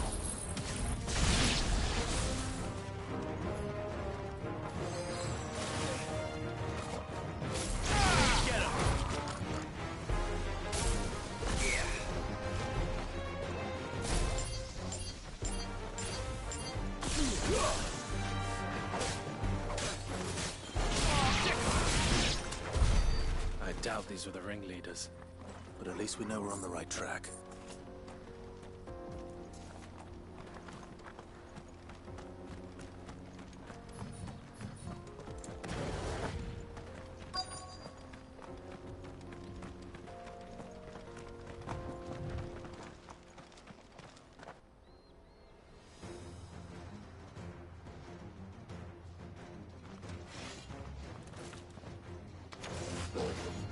We got company!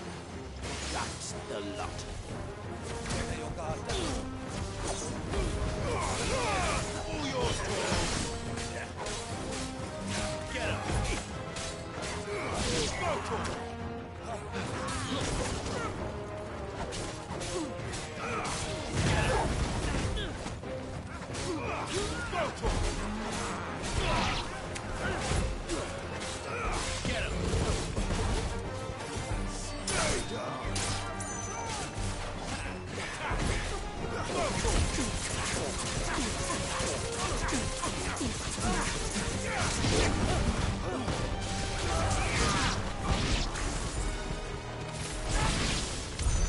More foot soldiers.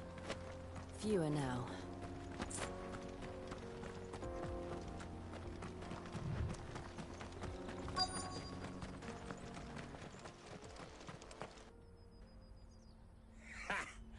Not a bad haul today, eh? Aye.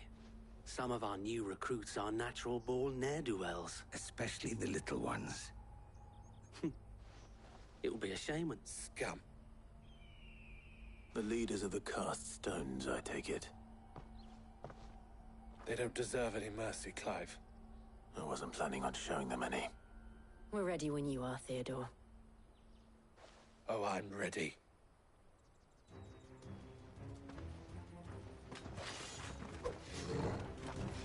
Fuck! It's that guard from Bocklad! Kill him! Kill them all!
This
And they say crime doesn't pay. Gold chains, rings, purses. And traders' passes. Dozens of them. Have the names been changed? Not yet. I recognize some of them. No doubt Goots's is somewhere among them. Now I just need to sort through it all and return everything to the people it was taken from. We should go and give Eloise the good news. Can we leave things here in your hands, Theodore? Of course. Oh, and, be sure to tell her of the part I played, won't you? We'll be glad to.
Clive, how goes the hunt?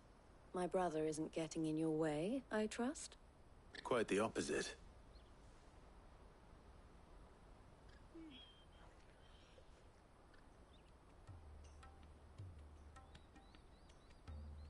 So it was the cast stones who were behind it all. Theo told me he'd been on their trail. And their demise solves 3 problems at a stroke. That of the pickpockets, the bandits pulling their strings, and the passes they were stealing. I only hope yours is among the items you recovered. Only time and Theo's return will tell. Speaking of whom, welcome home, dear brother. You are too kind, Eloise. Here, Clive. Goods' pass. Ask him to keep a closer eye on it from now on, would you? I will. Thank you. El, I've asked our boys to carry the rest of the goods back. Can I count on your help in sorting through it all? Of course. I'll make some space in the storeroom. I expect you'll soon be on your way then. But it wouldn't do to leave without introducing yourself properly. Would it now? Sid. Don't look so shocked. We're on the same side. I don't understand. As you now know all too well, we at the Crimson Caravans are always happy to help those in need. For a small fee, we will move anything that needs moving. Be that goods to market, or bearers away from it. I was the first my sister helped escape. If it wasn't for her, I'd have been branded as a boy. I had no idea. It just so happens that we are seeking to expand our operation. And who better to join forces with than the leader in the field? Wouldn't you agree, Theo? I would. It seems our purpose is the same in more ways than one. So what would you say to working together again? It would be our pleasure. And our honor. The honor is ours. Here, Clive. This is for you.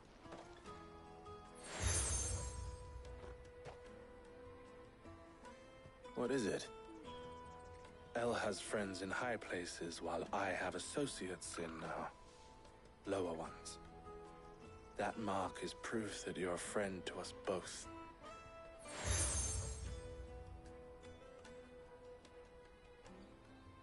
I shall bear it with pride. Well, all that remains is to wish you a safe onward journey. Goots' pass should secure you a place on the caravan, but if you encounter any difficulties, we would be delighted to provide you with a coach of our own. For a discounted price, of course. Say, 9 million? We'll try the caravan.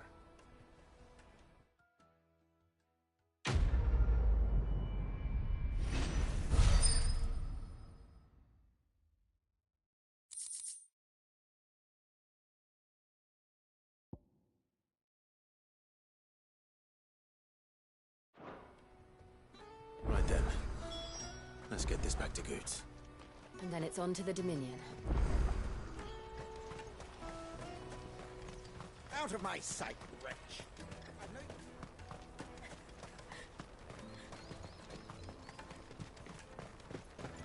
Come on, come on! The caravan stops Juicy next. pears! Slake your thirst without a crystal. What I really want to be is a blacksmith. Here you are, Goots. Try not to lose it again. Me pass! You found it! Oh, thank you so much. Nan would have killed me if I'd come back without it. I'll have to say thanks to Elle and Theo, too. So should you, Honza. You and your friends don't have to steal anymore. If anyone threatens you again, you know who to turn to. We do. And we already have. Miss Elle's given us a job shifting the chocobo shit out the stables. It's hard work, and the pay isn't half what we got from the stones. But if we stick at it, we'll keep ourselves fit. You stick at it, then. And Goots, I'm sorry for stealing your pass. That's all right. I've got it back now. And all's well that ends well, eh? You said you're trained to be a blacksmith, right? Well, I'm gonna be your first customer.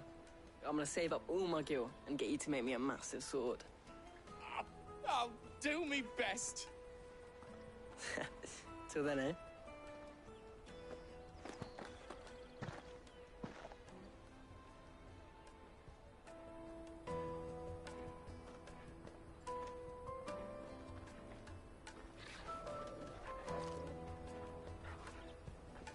All right.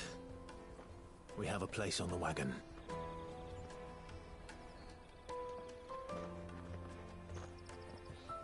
Remember, Goots, we're mercenaries.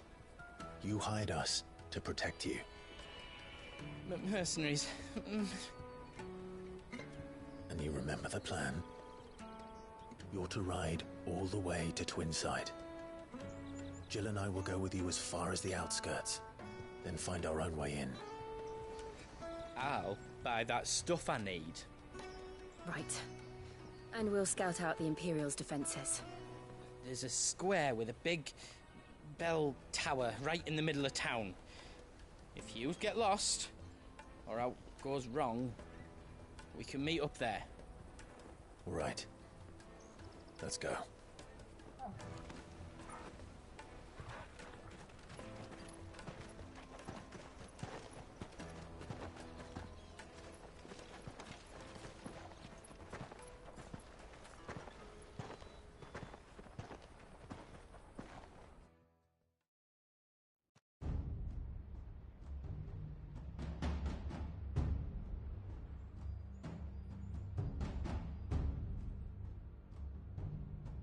I see.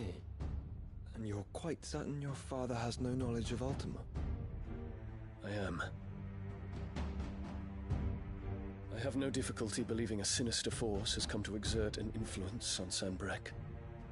But be that as it may, it is yet to claim my father. For better or worse, his radiance speaks his own mind. Then the fiend works from the shadows. I confess, when first you told me of this fiend, I had my doubts, and more than a few at that. A beast that labors to plunge Valisthea into turmoil, all in pursuit of your brother. But that wound is proof enough that evil is afoot. Then I have your answer, Your Highness. You will join me in my fight. I cannot. Not yet. Your Highness, please. As you are aware, the Dhalmekian army is at our gates. They have lost their mother crystal, and with it all hope of a negotiated withdrawal. It is but a matter of time before they invade. If Bahamut is not here to meet them, my people will be slaughtered. Though not by Hugo Kupka, thanks to Ultima's machinations. I know the fate of your people weighs heavy on your conscience, but if we do not put an end to Ultima's plans, they shall face a far darker fate. The chaos he would wreak would sweep all of Valisthea into the abyss. The lives of every man, woman, and child in the Twins are at stake. I believe what you say, Phoenix. But I have duties of my own, and I must discharge them. Come what may.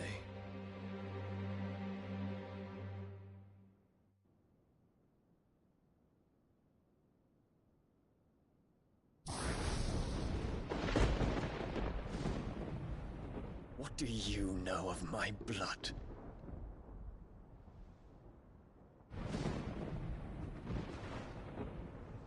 I know that it is wholly unworthy of the highest offices of state, which rightly belong to those of purer breeding.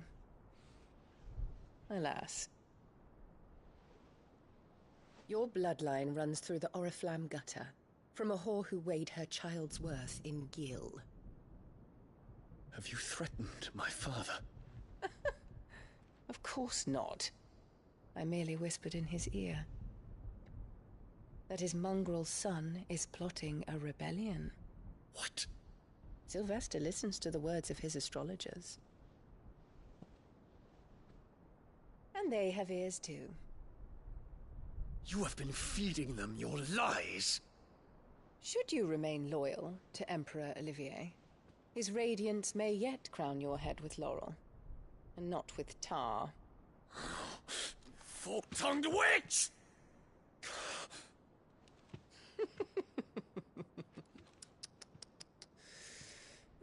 In consideration of your long years of service to the Empire, I shall forgive this uncharacteristic rudeness. Now hurry and make ready, Your Imperial Highness. Emperor Olivier expects much of you, Dion. Or should I say, of Bahamut.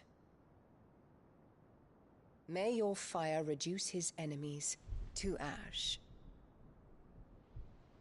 till all of Valisthea bows to its rightful ruler.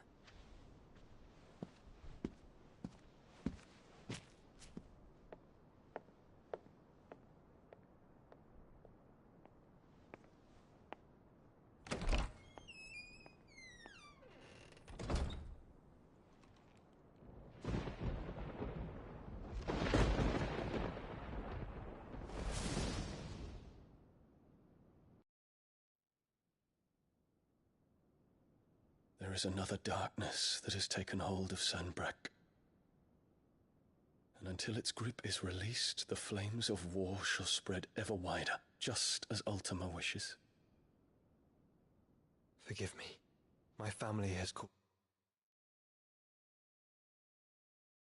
you much grief. You are not her keeper, Phoenix. This is a matter for the Imperial household now, and as a member of that household, it falls to me to resolve it. At such time as that is done, what strength I have shall be yours.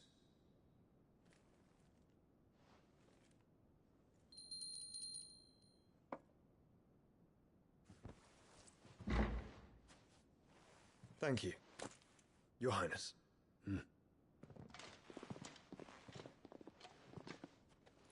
Let us take to the skies together, and bring a new dawn to Valisthea. I should like nothing more.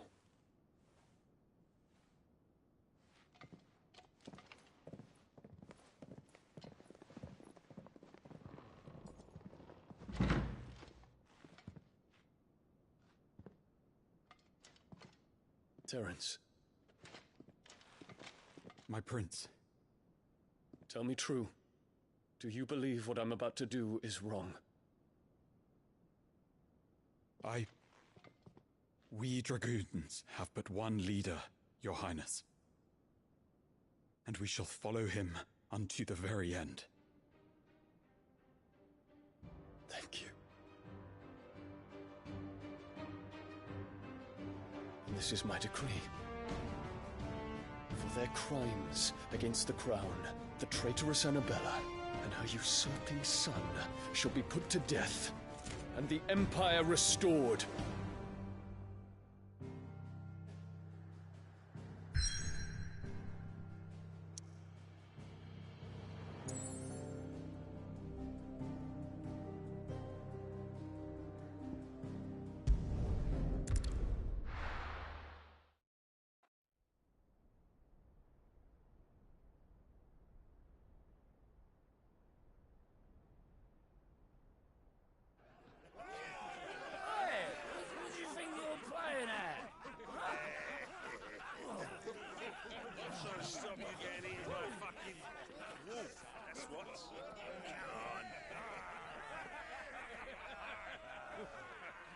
One would never guess that these people stood on the brink of war. They're afraid. They turn to drink to forget their fears. Anything you want to forget?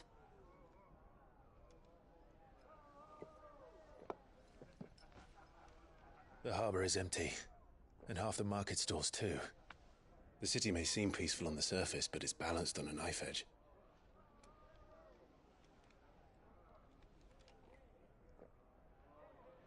Were we to give it a nudge, it might be just the distraction we need to reach the Mother Crystal. I thought you might say that. We should send for Gav. We'll need someone to keep the fires we start from going out. And we can busy ourselves scheming until he gets here. I'll send a Stolas then.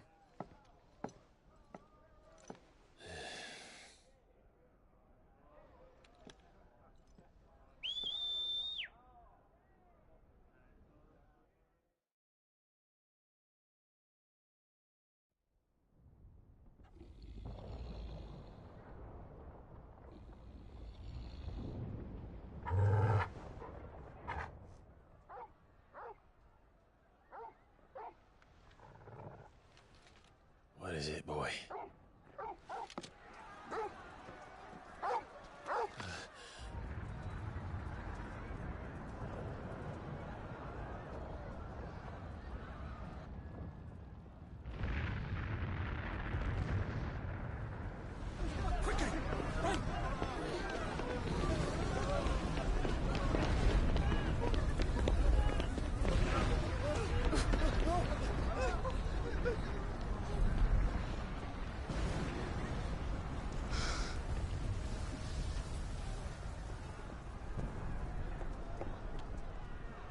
What's happening? I don't know. Torgal!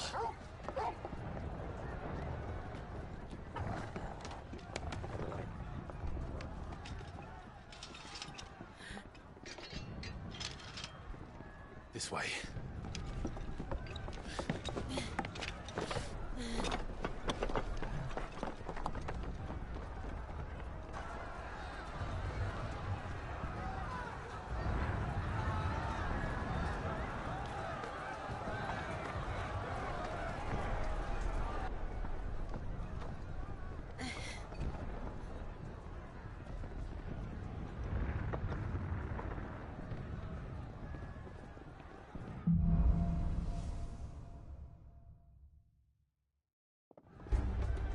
The city's on fire.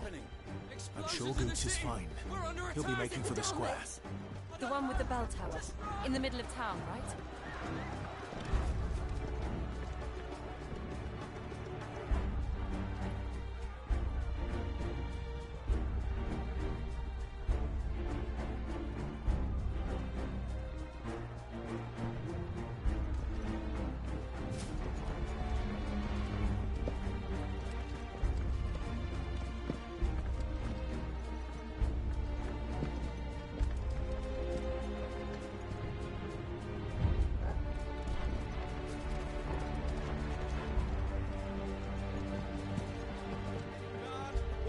Sentry is to be slain on sight. But spare the citizenry. His Highness's orders were clear. Those were Imperial Dragoons.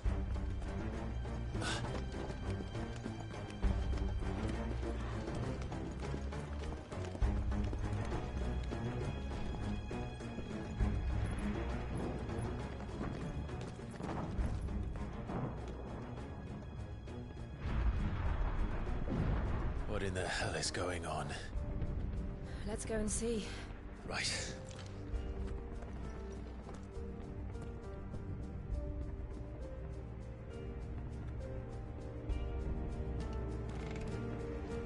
But first we find Goots. I just hope he's all right. You there! Identify yourself! We have to.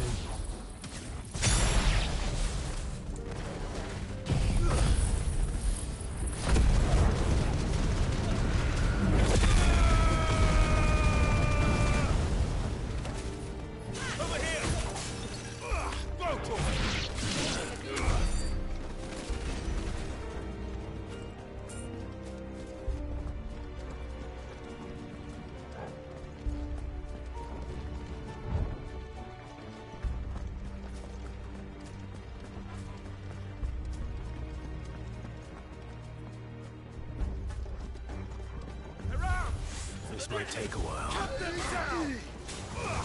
Sicker! Go to him! Get him!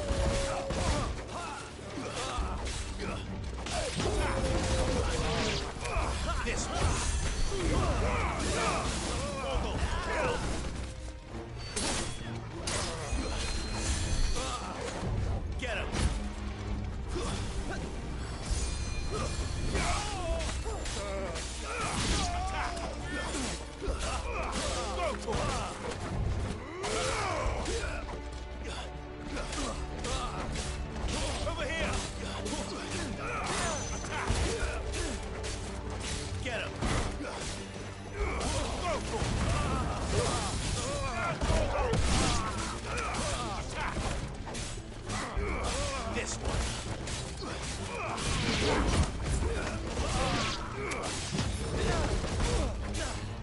This one.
guarded. They're dragoons. What is this then?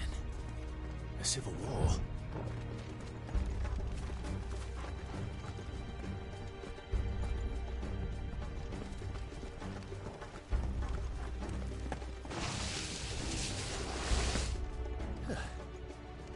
Never thought I'd be glad to fall into a sewer.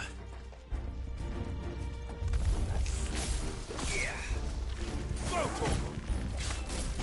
Get him!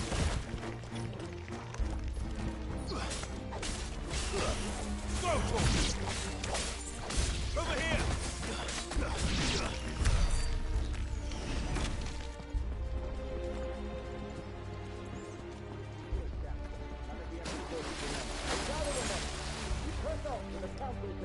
Yes, Captain.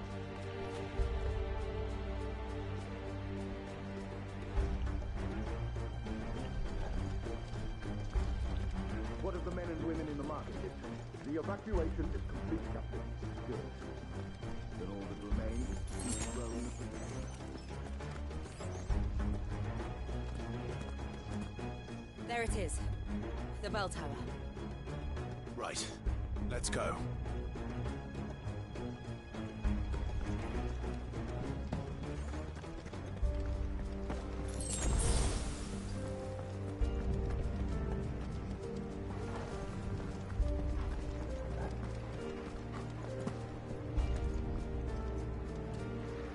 Ah, a goods lift.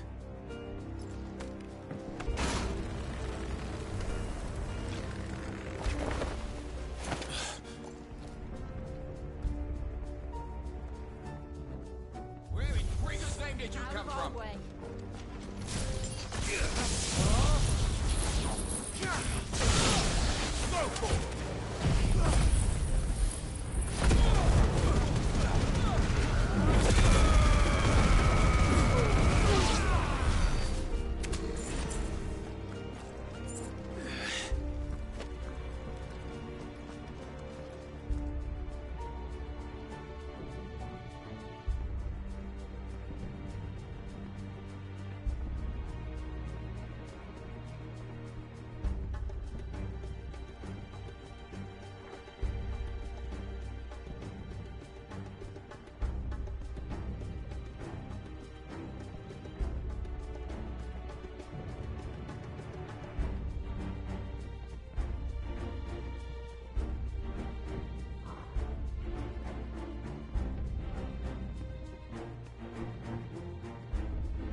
Hold on, kids.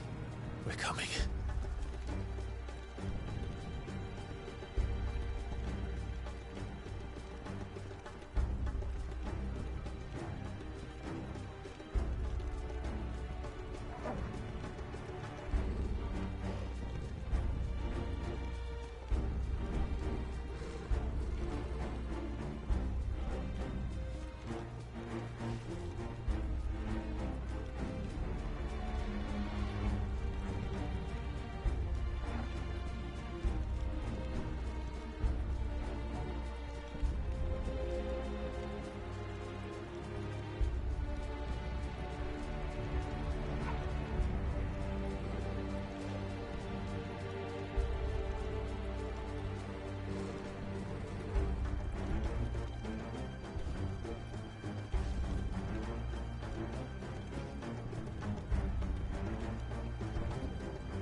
Too slow.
Enemies on the rampart! Kill them!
Can you see him anywhere?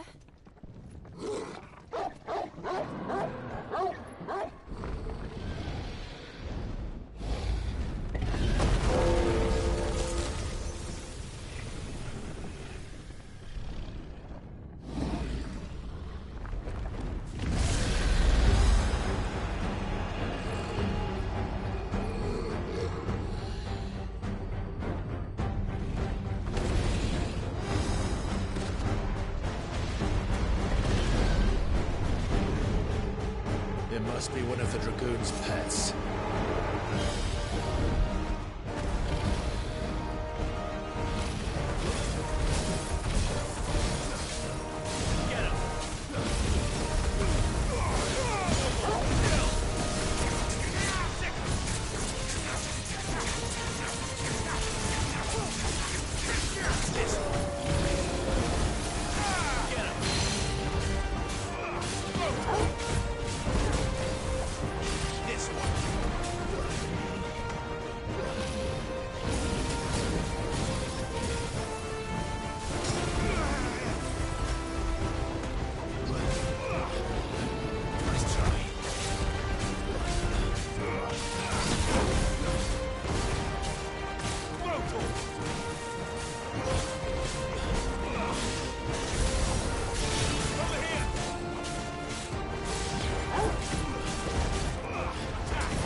slow. Get him.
over here, Clive! Are you alright?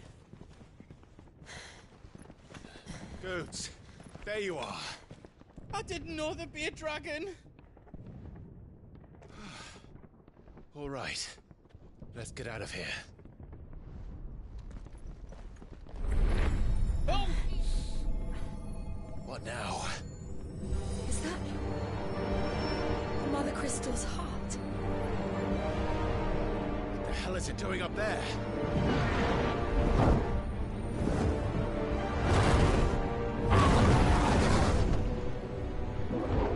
Bahamut.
Your Highness, don't do this!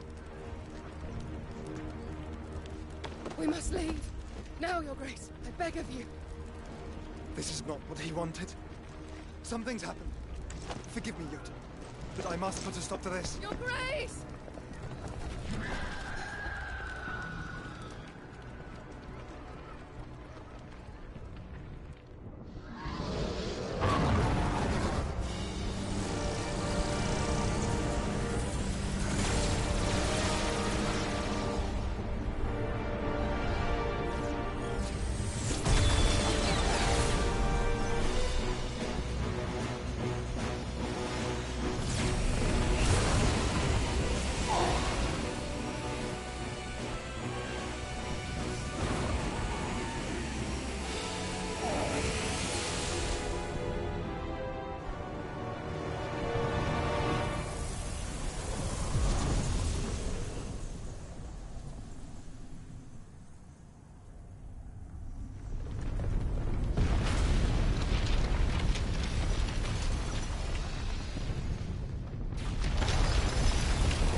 So, what do we do now, then?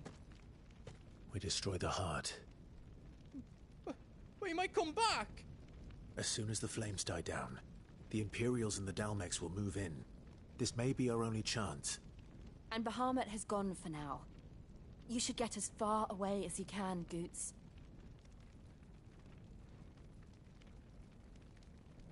What?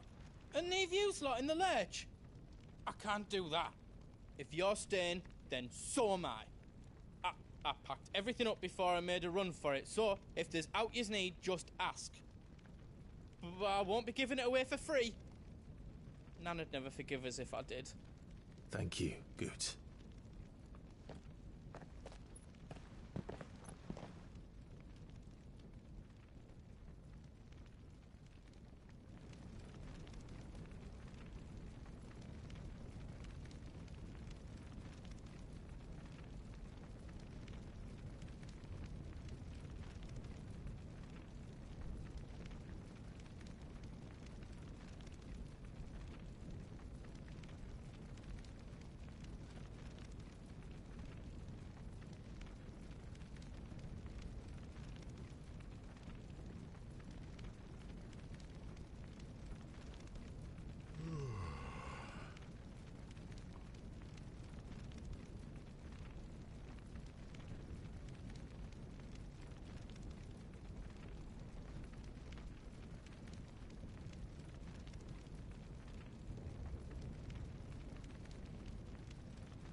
do you need out? Whatever you need, leave it to me.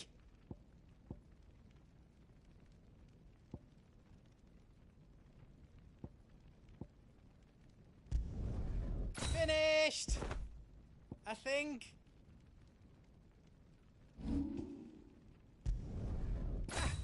I did it!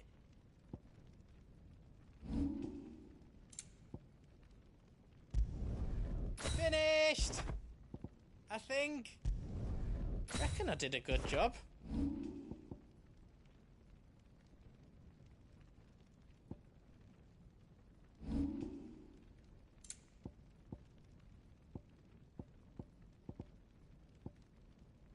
I can't make out and out like.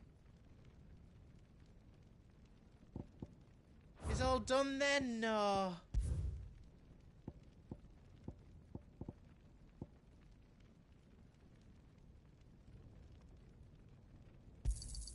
Is there else you need?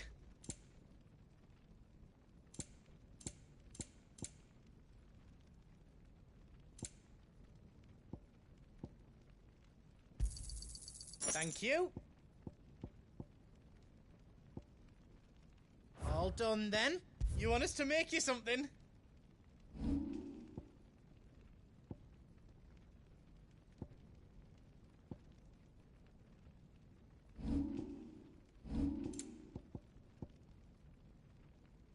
You don't want me to make yours out else?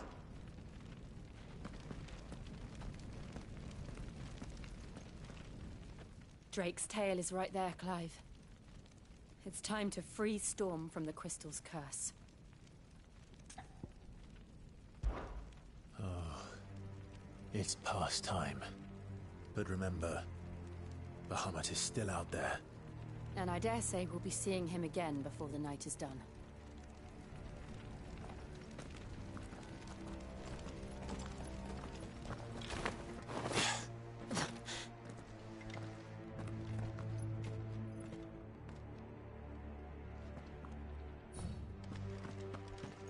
No more roads.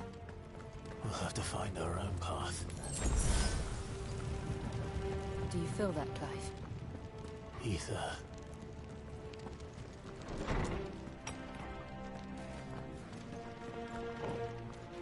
Just what we need. Another flood. It's already turned them. Then there's no reason to hold back.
way to climb up.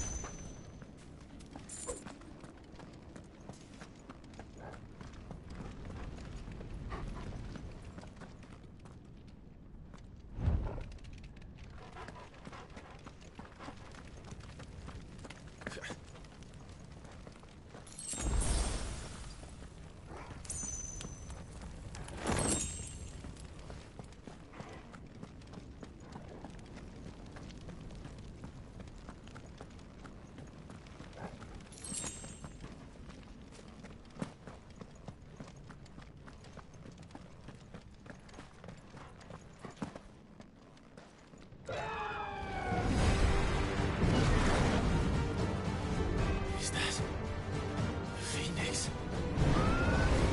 Joshua! What is he doing? Keeping Bahamut occupied.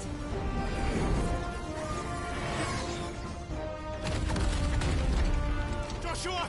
Joshua!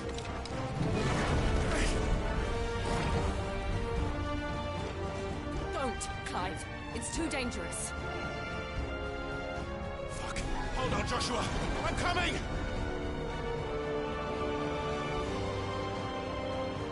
We have to save him. And we will. We just need to keep moving.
Them again! Not now!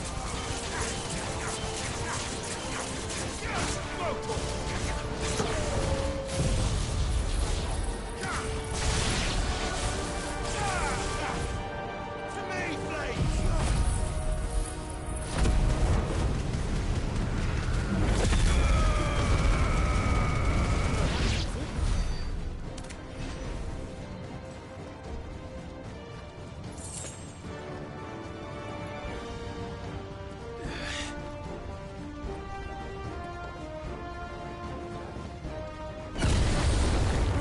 What was that? Bahamut. He'll kill us all.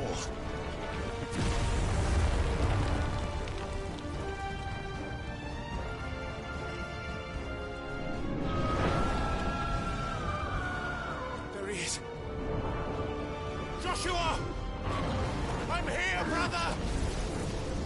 Clive. He can't hear you. Joshua! They're heading for the heart. And so should we.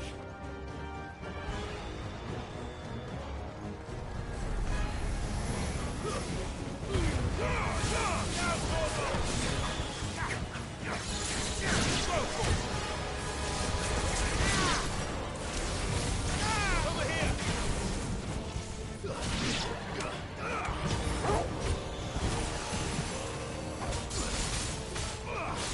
Go,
Those the council chased. How are they still standing? I don't know.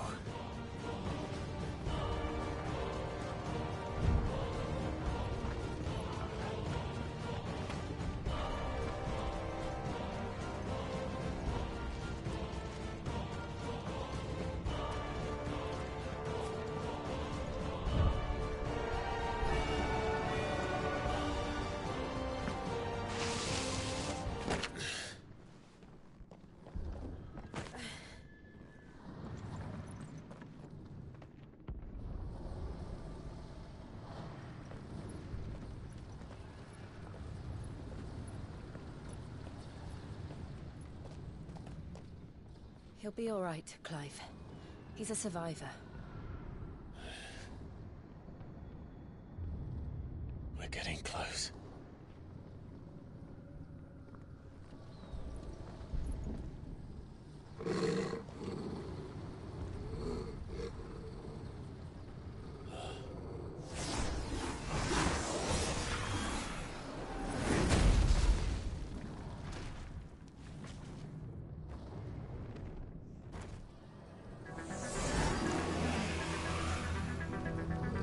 Looks like somebody doesn't want us getting any closer. I don't care what it wants.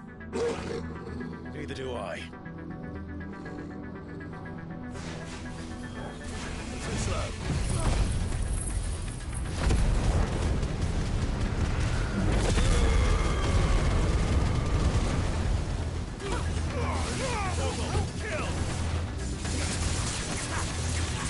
Nice try.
These beasts, they're getting stronger.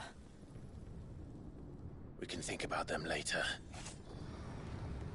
Right now, there's only one thing we need to focus on.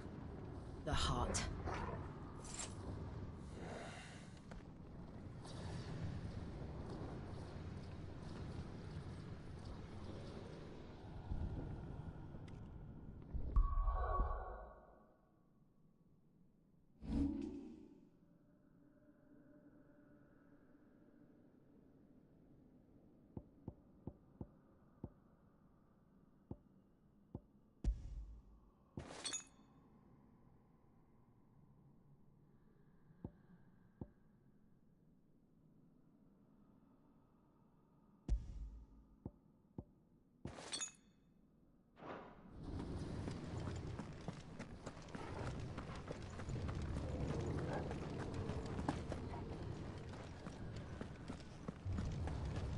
We might be able to get up through the building.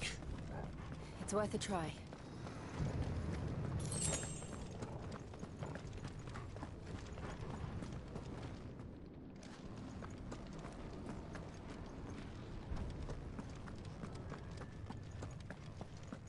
Quiet. There's someone up there.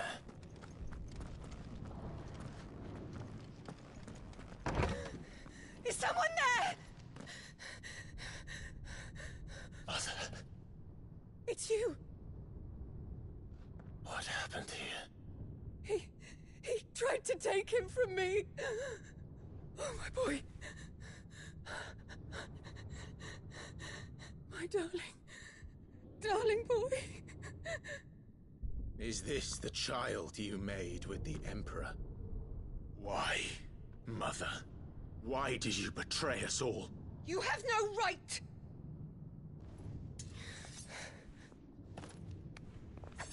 Answer him.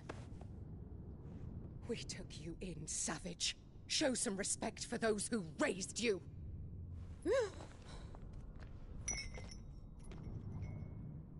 Honorable Elwyn, always thinking of his precious homeland. But what worth is a homeland in a world beset by the Blight? Father did not seek to protect his country. He sought to protect his people.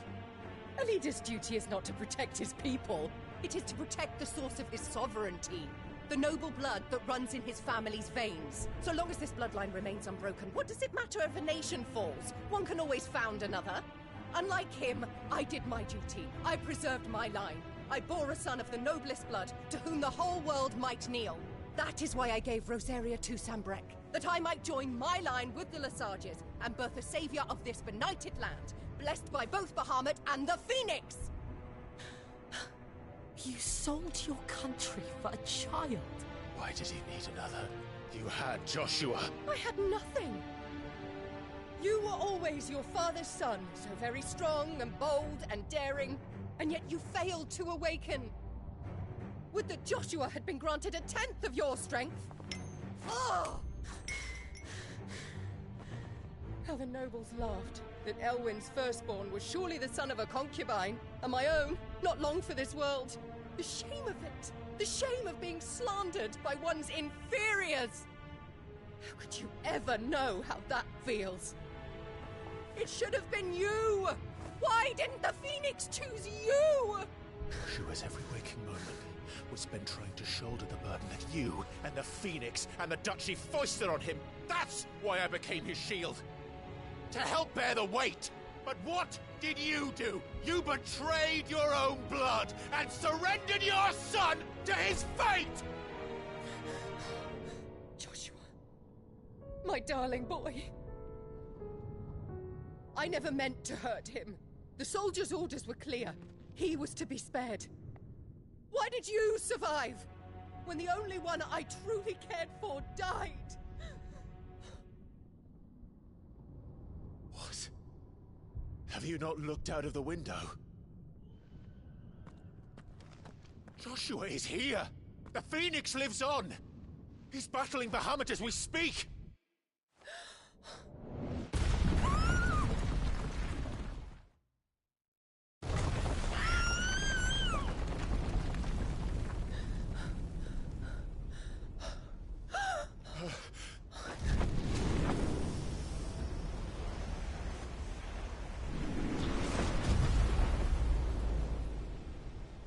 Joshua!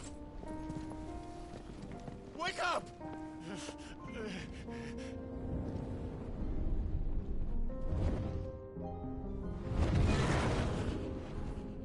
I am a shield of Rosaria.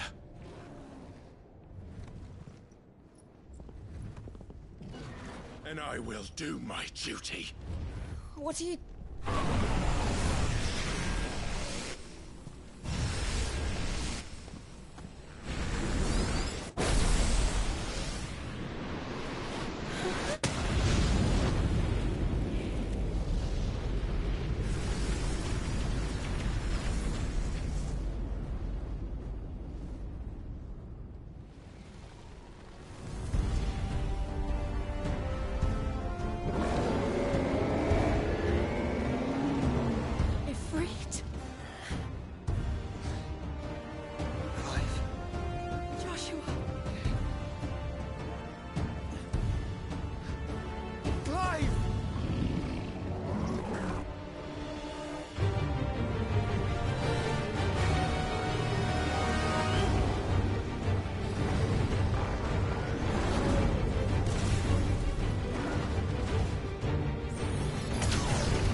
founder!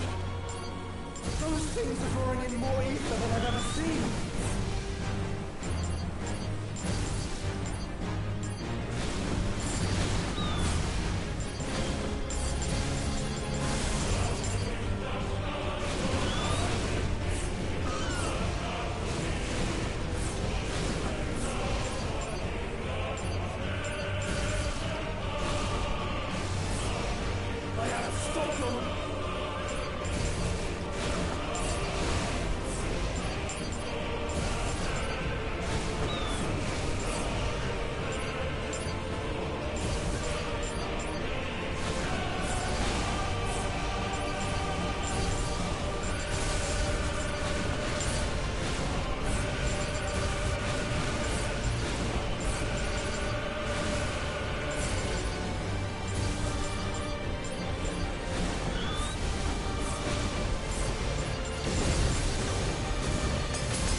Those things are drawing in more ether than I've ever seen!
Those things are drawing in more ether than I've ever seen!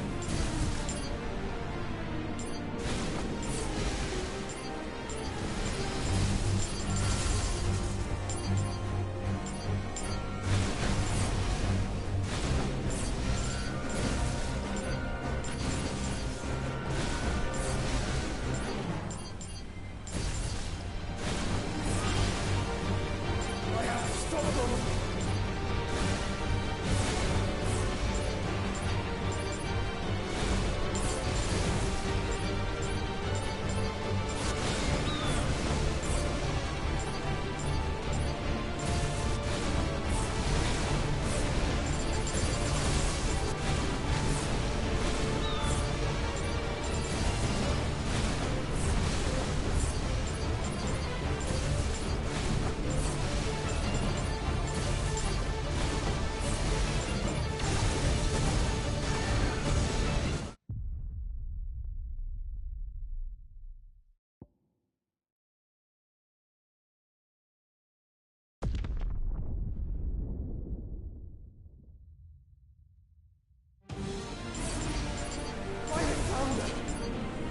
Those things are drawing in more ether than I've ever seen!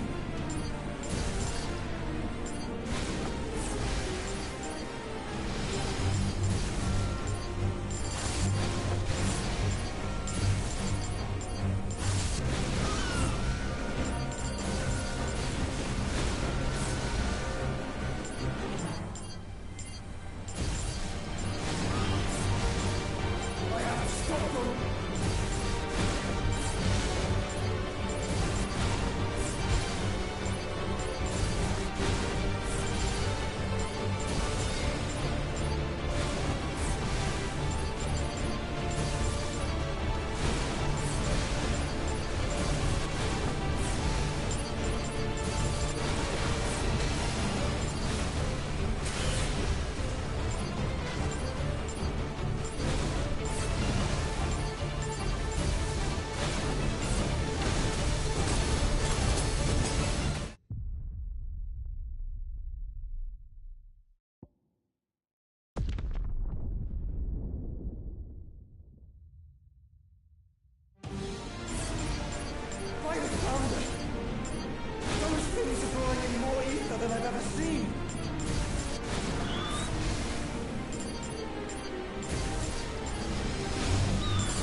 never found her.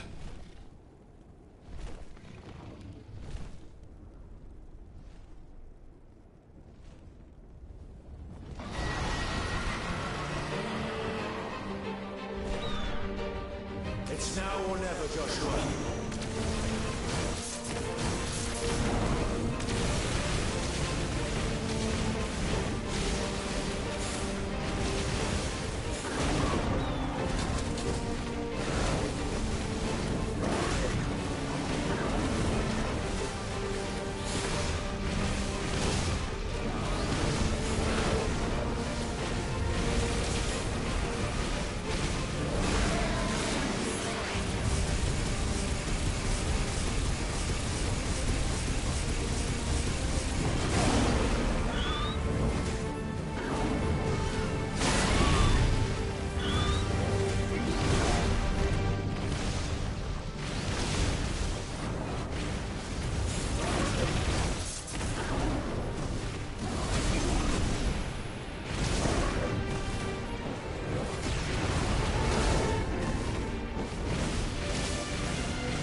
This is drinking the ether. We have to stop him.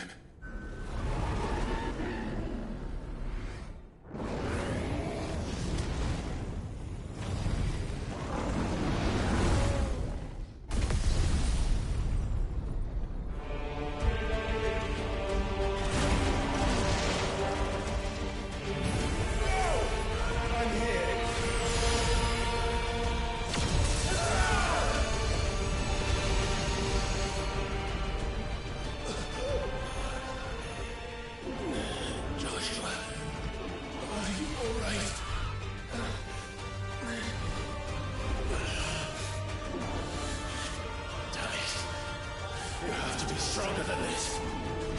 Come on, Ifrit. Show us your true power.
Are you ready? Ready!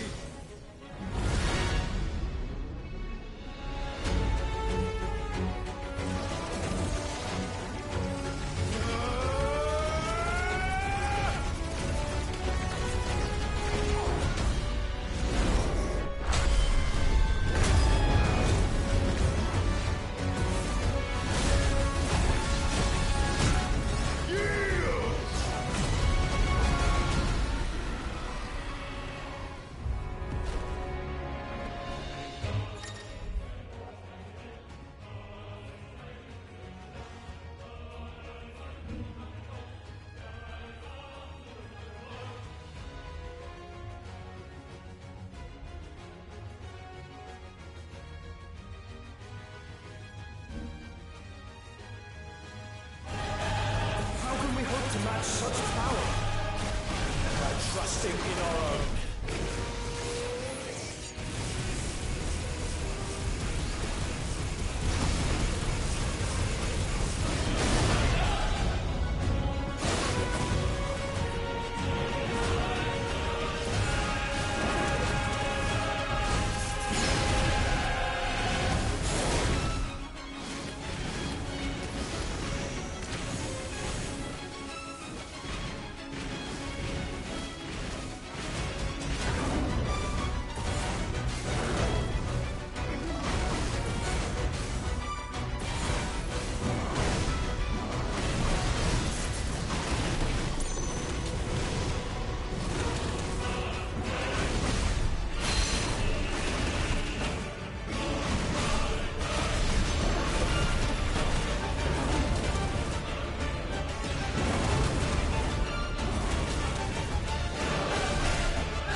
world.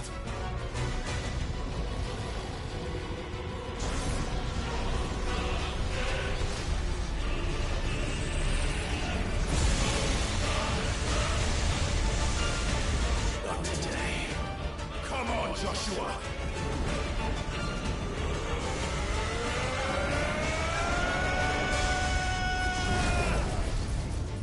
This ends now!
Dion!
Joshua! Clive!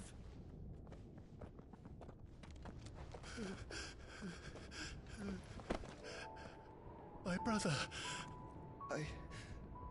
I'm sorry. I'm so sorry. You're alive. We both are. Nothing else matters.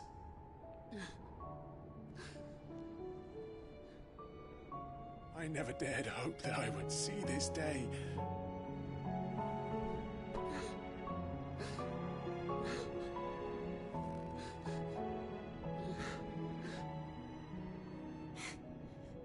Reunited at last.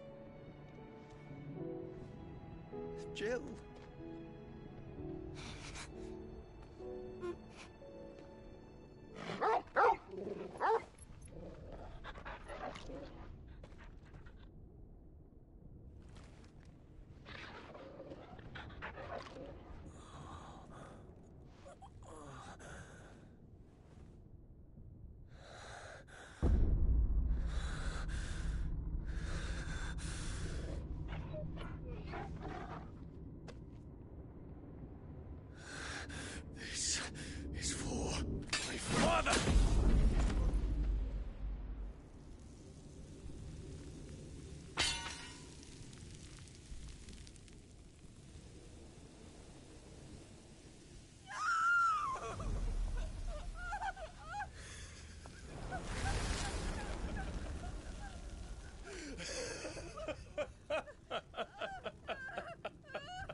It is done. The demon that would tear our house apart is no more. Father.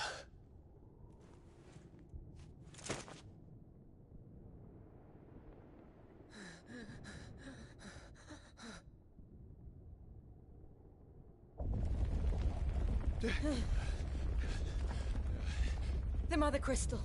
It's collapsing. Right. We need to leave. No. Wait.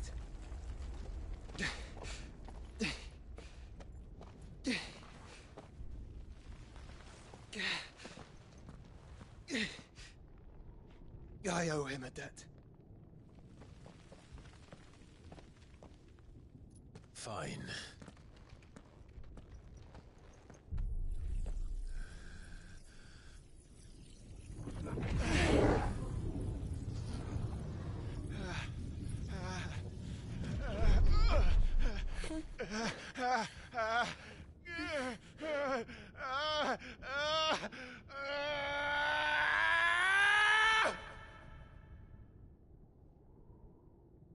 You there. Tell me what section. Little as yet. Take 20 minutes. Don't reinforce the walls. This is our situation. Report, Captain. It could be supplies of strength. Can nothing be done to call them off? I regret not, Your Radiance. The Dragoons answer to none but His Imperial Highness. The Council is powerless to intervene. We're hearing reports of rebel Madness is this, Dion.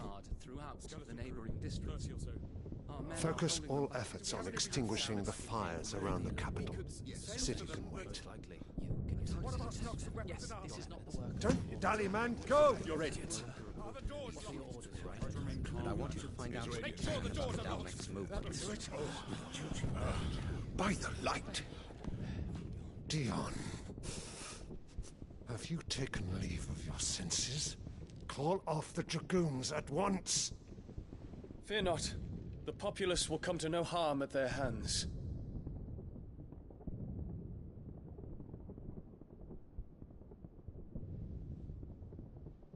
I am here to save you, Father. Save me? A creeping darkness hides in the heart of Sanbreque. It stems from your wife, the traitorous Annabella.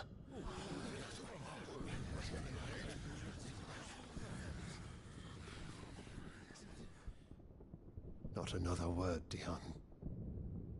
Father, though you may not see it, the darkness has taken hold of you. It has made you forget yourself. But I bid you remember, there was a time when you ruled not with cruelty, but with compassion. Why now do you turn your back on your people? Why now do you seek to stoke the fires of war? You too have borne witness to this change, Your Eminences. And you know, as well as I, who is responsible for it. A puppet now sits upon the throne, but cut his strings!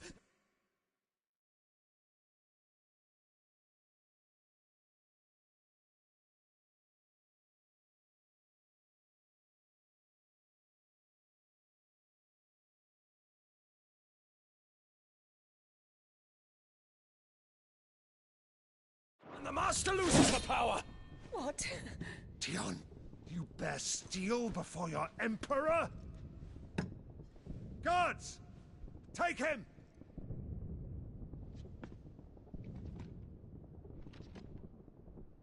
For every citizen who falls, another can be bred.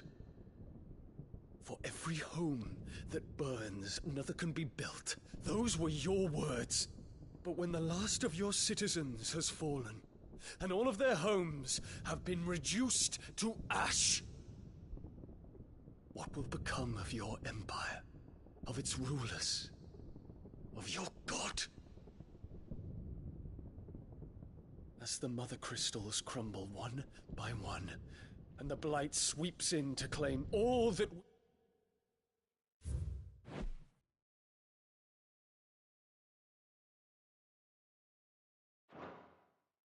Behold, dear, our people look to their Emperor for protection.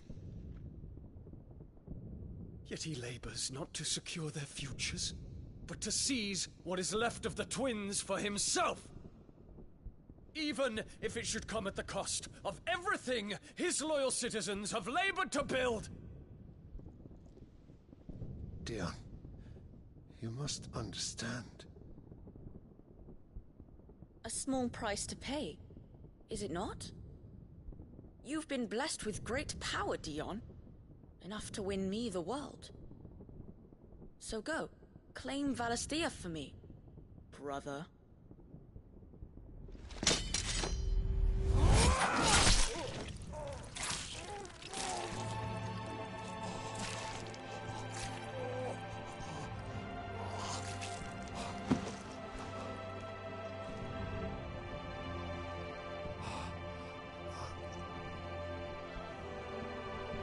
Dion.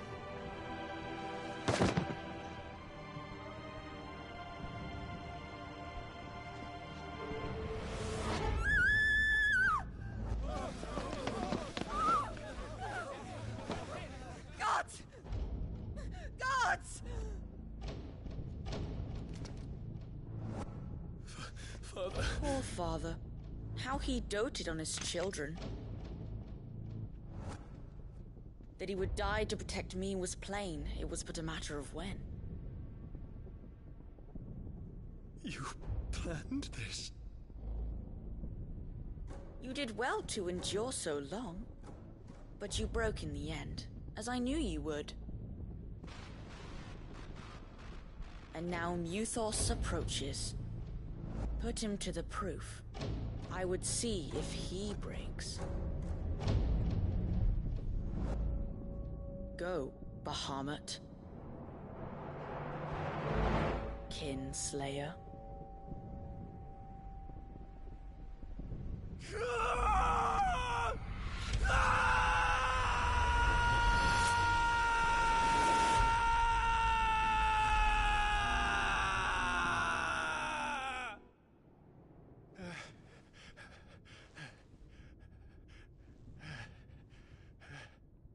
Not again.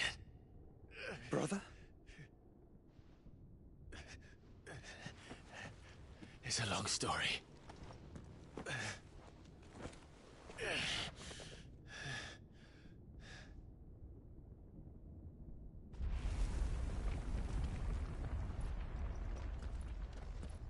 You cannot stay here, Mother. Come. Take my hand.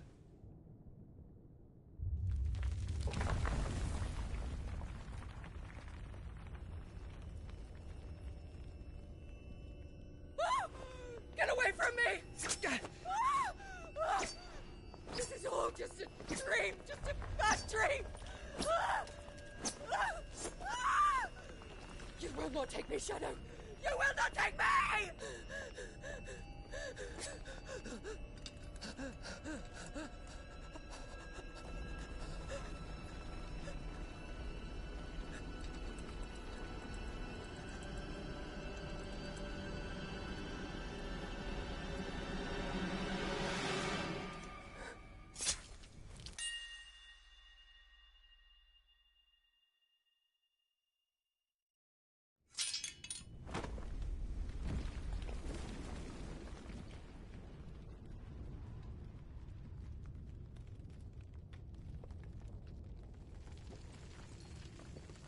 Mother.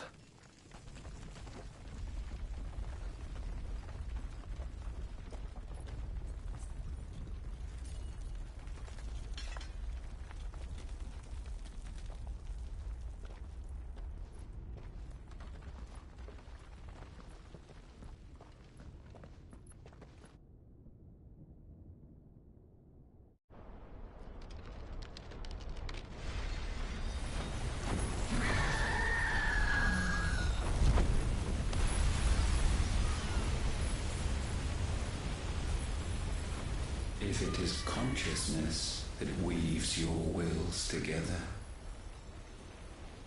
consciousness that blurs the boundary between your own will and that of others, then we shall set you apart once more. The ties that bind you shall be severed, and humanity return to its proper place.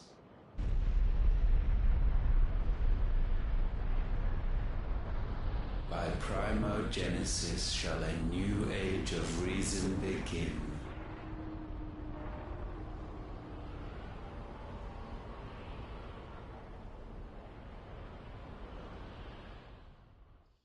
Relax, Your Majesty.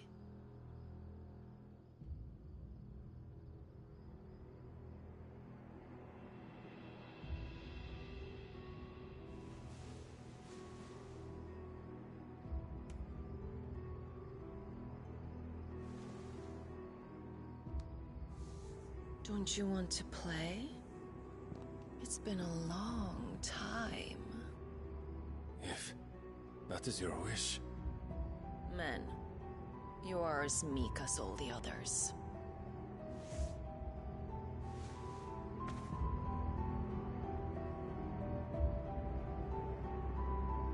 Such feeble creatures.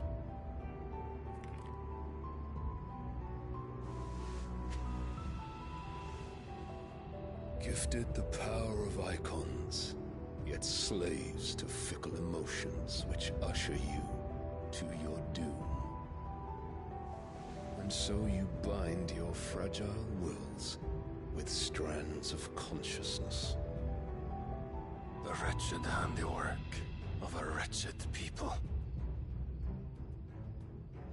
The sons of fire were united at last, and for but a moment their flame burned bright. Soon, Muthos shall become our perfect vessel. And then shall the world be remade. Not before the bonds are severed, of trust, of respect, of love. Only when every strand of consciousness is cut away, may Muthos return to our side. By primogenesis shall all be undone. Mankind shall be rid of his wretchedness, and Muthos of his will. But while he yet clings to it, he has the power to forge bonds anew. And so we bid you. Find Muthos, and sever everyone. To destroy that which has no physical form. You ask the impossible. There is nothing your black blade cannot cut, Odin. We shall unite with Muthos, and bring forth a new world. So long as our vessel remains unclaimed by humanity. It shall be done, Master. My will is yours.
How is your brother?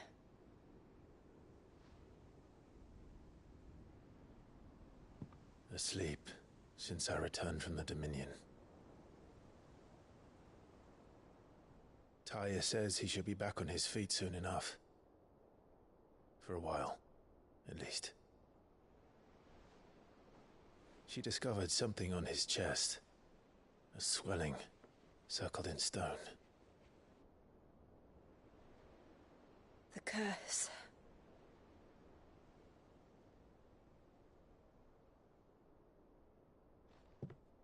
For every mountain we climb, another rises up to greet us, doesn't it? It's never ending.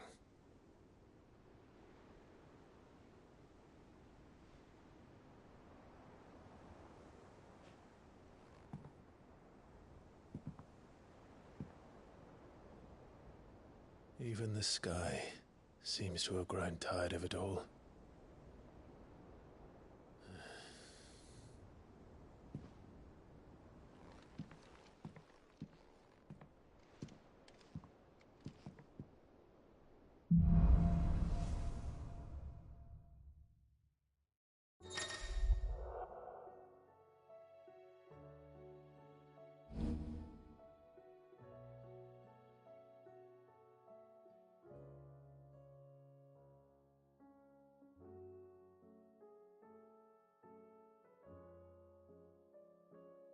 Tony won't be happy if I disturb Joshua. While he rests, I might as well see what Otto has to say.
see the pair that got hauled into tires? Aye, all their fancy silk stained... Still alive, are ya? Go on, then.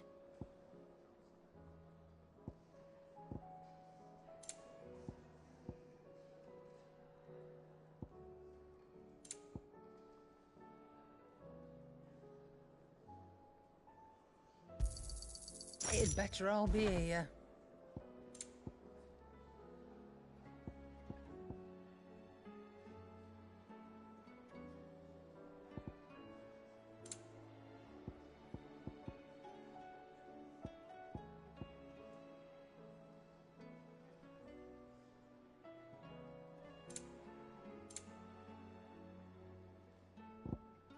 Finished, are you?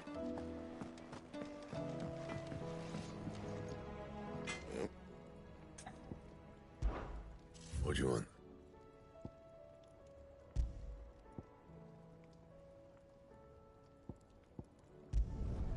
No scratches, all right?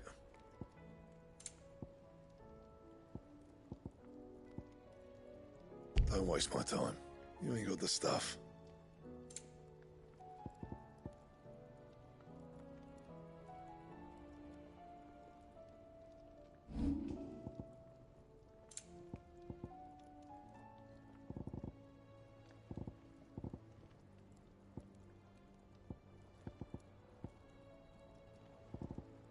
That it?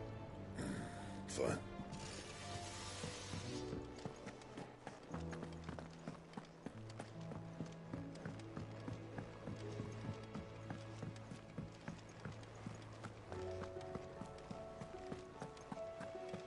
Did you see that? Tell me you saw that. There's talk of these skies driving men mad. Most of the hideaways on edge.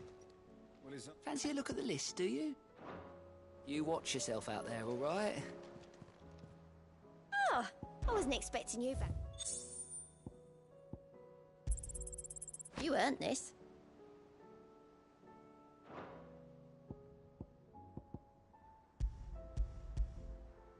Best of luck out there, Sid.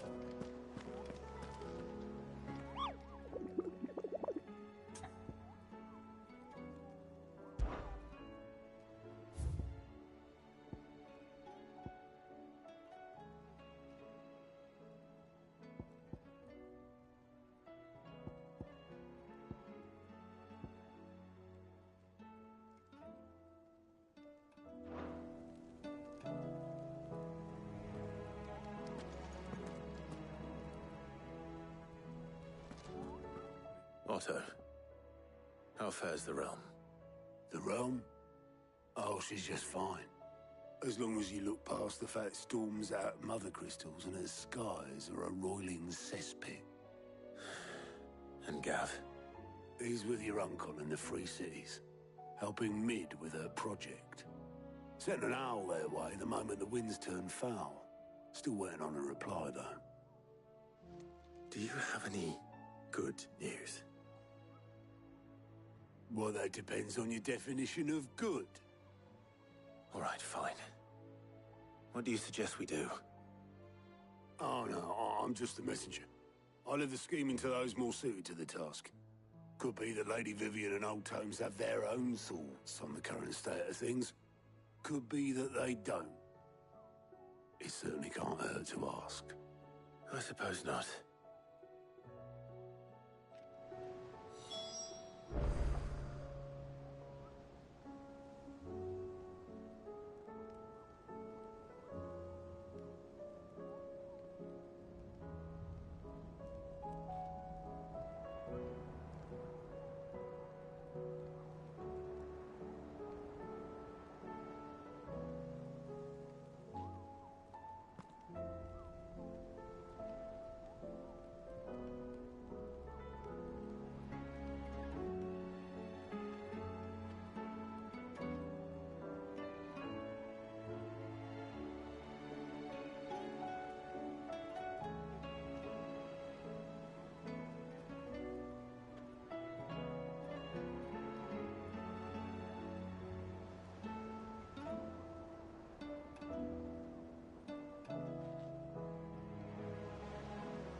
How is it that every one of your little excursions presages some inexplicable catastrophe?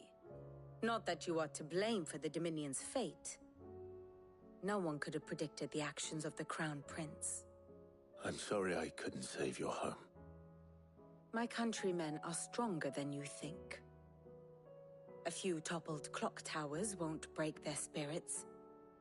They'll be back on their feet in no time. I hope so. Look at us. Bluer than a pair of bog crabs. Tempting though it may be, sulking will not help us find a solution to this mess. You believe there's one to be found? I don't know. But I am certain we're more likely to find it if we first examine the facts.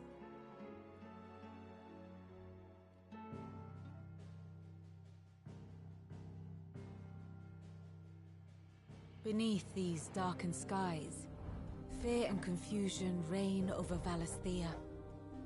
Oh, the lands around the fallen Mother Crystals had already begun to wilt for want of ether. But not like this. Crystals that filled wells and fueled furnaces.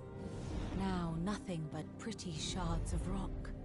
And those that hang from the people's necks cast nary a glimmer of light to keep the dark at bay. It is only a matter of time before the common folk convince themselves that the end of days is upon us. Yet I fear a swift end is more than we can hope for. While most of the world thirsts for ether, the remainder drowns in it, spawning Akashic in droves. And amidst the hordes of mindless beasts, with magics as like to fail as function, even the strongest nation would falter. Rosaria and the Iron Kingdom teeter on the brink of collapse, while the tragedy in Twinside has all but paralyzed the Holy Empire. Dhalmekia fares little better. Rumor has it the ministers fled the capital after the fall of Drake's Fang, leaving their beloved republic to crumble. Waloed, meanwhile, moves in earnest. The Einherjar has been sighted off-storm. The world, in short, is in chaos. It would seem our civilization was nothing but a castle of sand, to be washed away at the whim of the waves.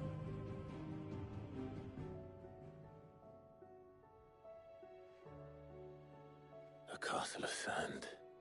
Not my best flourish, but it seemed fitting. The reports I've received are considerably more blunt in their appraisal. Without the protection of their nations, it will fall to the people to defend themselves against those who would take what is theirs. Which is only ever going to end one way. Defending a farmhouse against a band of chocobo thieves is one thing, but pitchforks and palisades will do little to stall an army's advance. Should the King of Waloed deign to invade, there would be none to stop him. None but us.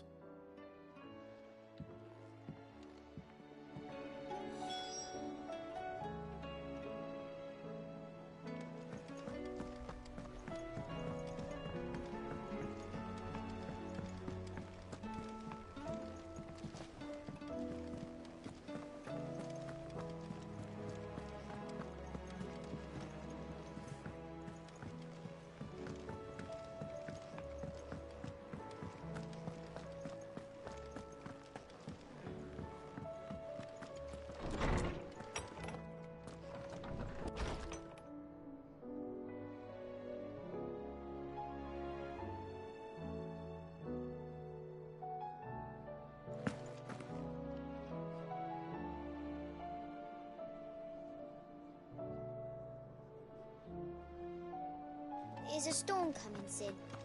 Will there be thunder? Let me guess. You're here about the skies. Is there anything you don't know, Lawsman?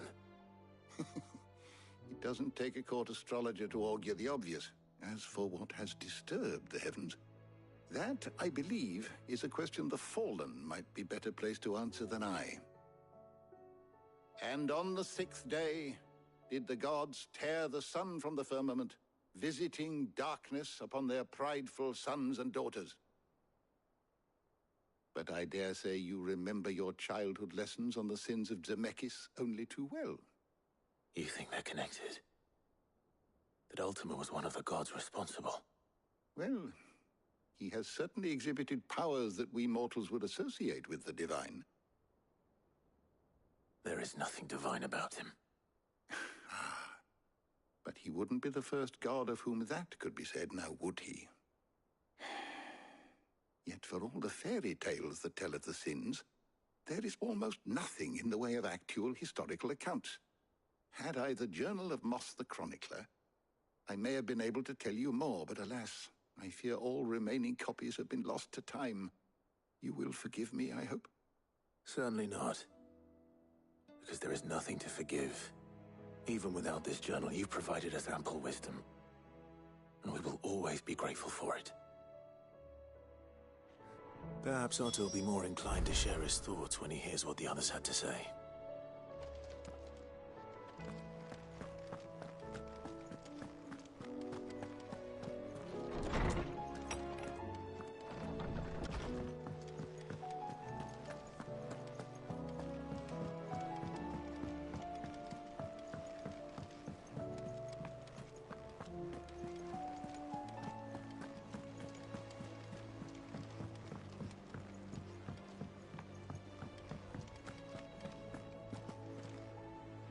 Clive, we have a problem. Only one. That would be a first. It would. Actually, there are three. We had as many owls arrive while you were at the shelves.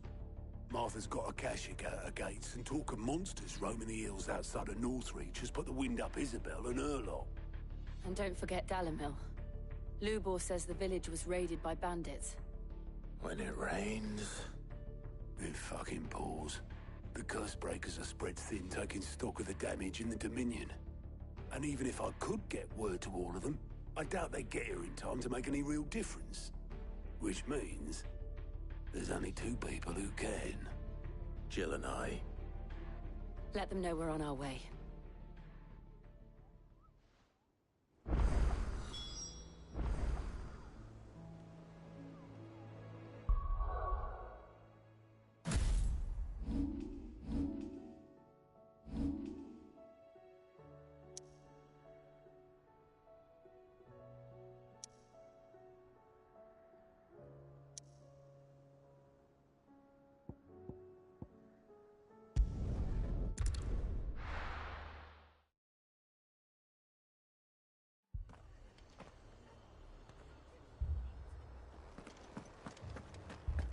This man's gonna die if we don't get him to a healer. But all our beds are taken. Martha. It's good to see you. And you, Clive. Jill? Otto said you'd been attacked by a Kashik. What exactly happened here? Those skies are what happened. Not long after they fell dark, we had our first visit. There were hundreds of them. Tried to storm the hill. Only a handful made it up here, but that was more than enough. The rest are still down there now. And while we have a few willing fighters holding them back, they're sorely outnumbered. What do you think, Clive? That we join the fight? I thought you'd never offer. Now, where I need you is the Fallen Gate. That's where the fighting is fiercest. Let the men know you come to help. Something tells me they'll be pleased to see you. We're on our way.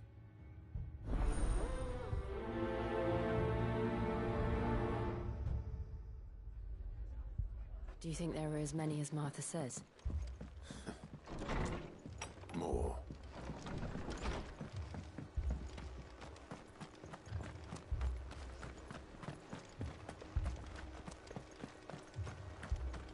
You don't think they've abandoned us, do you? Them not. Not a chance.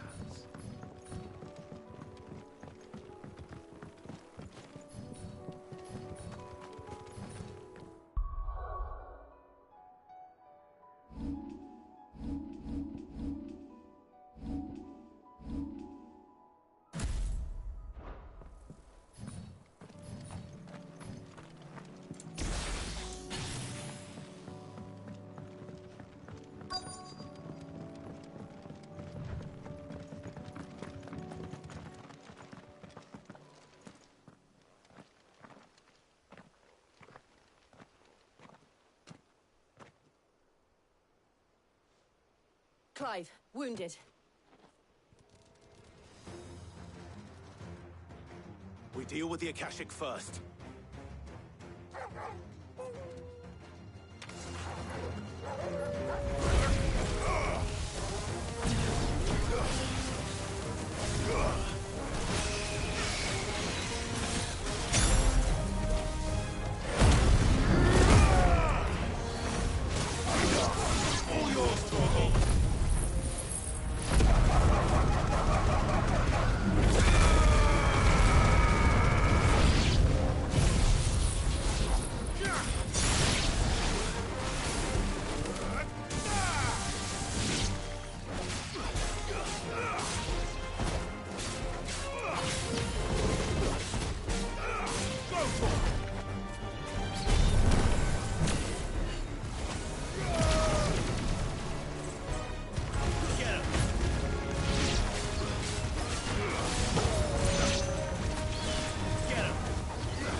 These men don't have the look of hired swords.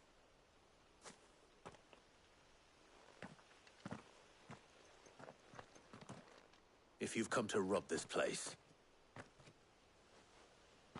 You are mistaken, my Lord Rosfield. We're here by Madame Martha's leave. How do you know my name? Forgive me, my lord. There wasn't time for introductions. We're with the Guardians of the Flame. Wade's men? But how did you come to be here? Where is your commander? Sir Wade left earlier with a scouting party to find out where the Akashic were coming from. Did he? Take your wounded back to the inn. Martha will see you're looked after. We'll join you anon.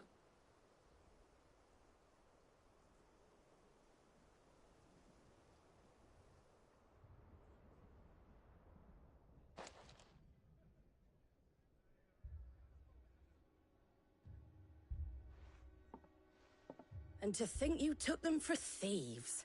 A fine reward for holding off the horde, that is. When did Wade and his men arrive? Not long after Rosalith fell. The Guardians asked me to shelter some of them that had lost their homes. They were making ready to leave just as the skies turned, and we agreed it was best we stuck together. Martha! Trouble!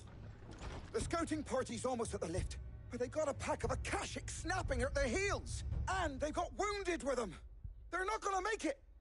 Damn it all. We'll worry about them, Martha. You look after everyone here. If any can still fight, send them to the lift. I will. You two be safe now.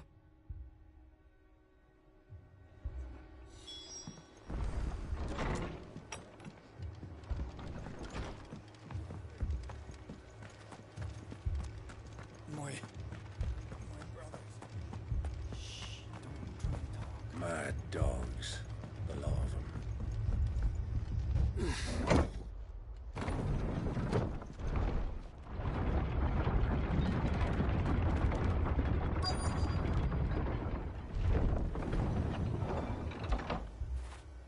After it.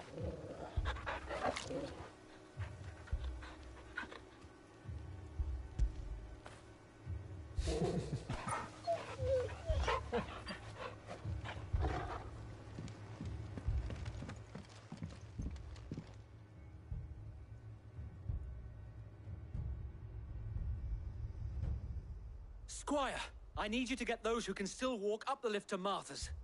But what about... I didn't ask, Oscar. Sir.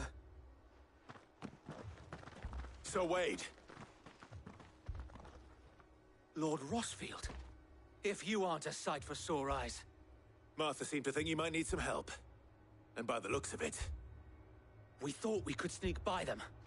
But we didn't know there would be so many. How could we have? behind you!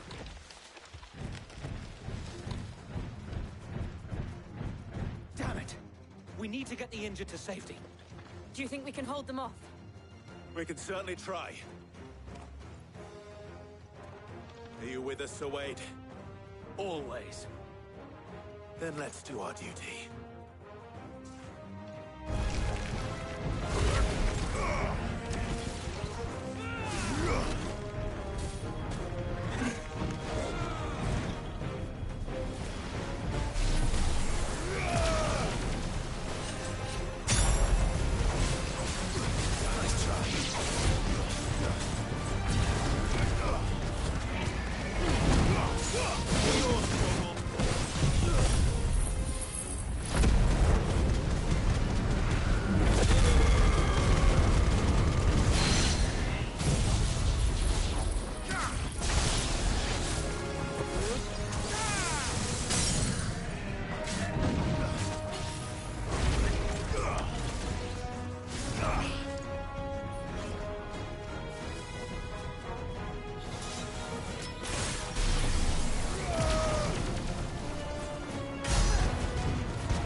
Is anyone hurt? I don't think so. And yet again, you've pulled me from the flames. It's just a pity I keep walking into them. You've never been one to shy away from danger, Sir Wade. Like any shield worthy of the name. I see you're all in one piece. Martha! Is something wrong? The lookout saw smoke coming from down Eastpool way. Too thick to be a hearth. A second horde. Feel like finishing the job? Always. Jill and I will make for Eastpool. You'll need to move the injured without us. Don't you worry about them. The moment my men are safe, I'll follow. Good luck.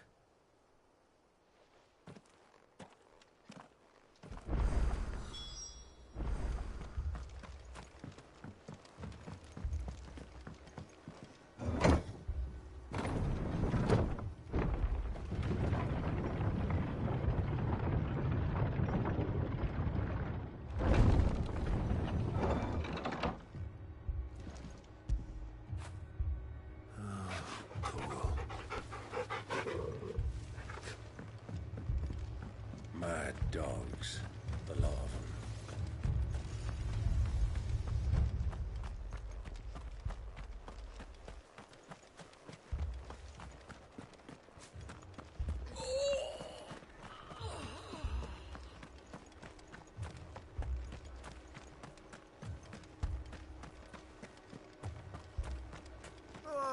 Just patch me up as quick as you can and get me back out there.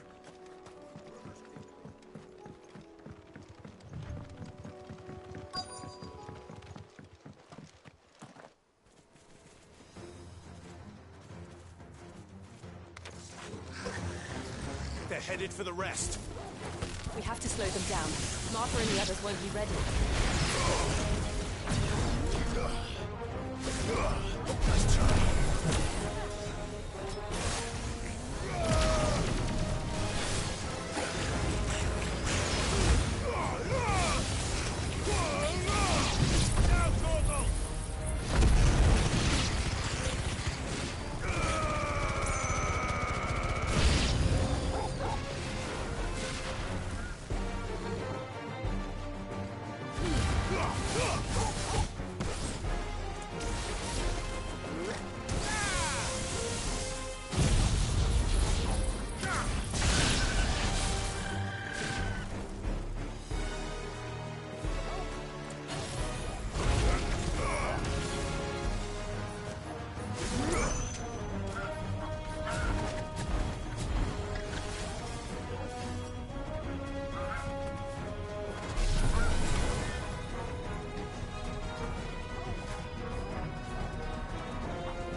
Something's coming.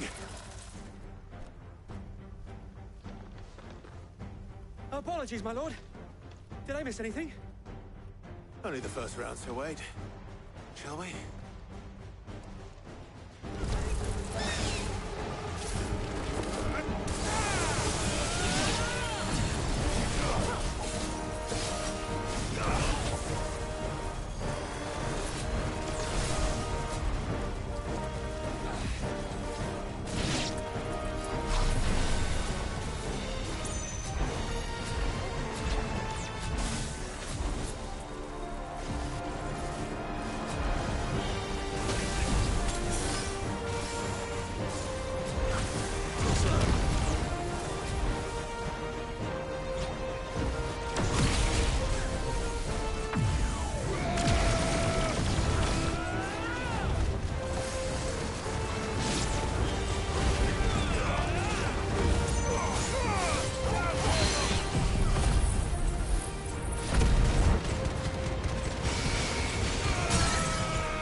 Do you see any more? No. I think that was the last of them. But it won't be long before the next lot arrive. Then we make for Martha's while we can.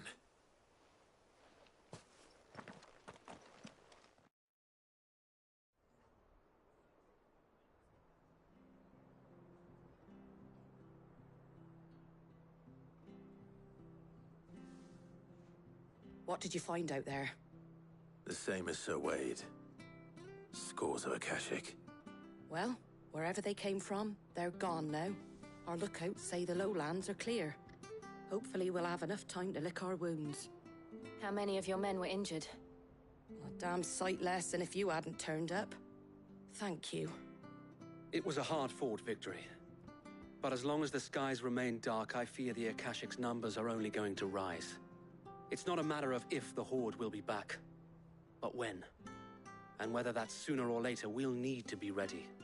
The inn here affords a good view of the land, and is easily defendable. I'd like to make this one of our outposts. What do you say, Martha? you'd have more men to guard the rest.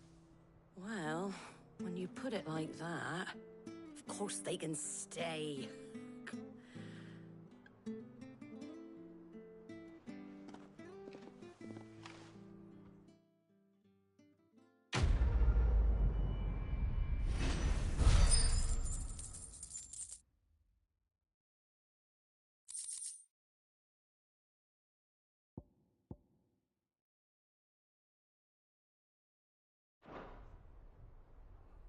My lord, there's someone I'd like you to meet. Oscar, over here.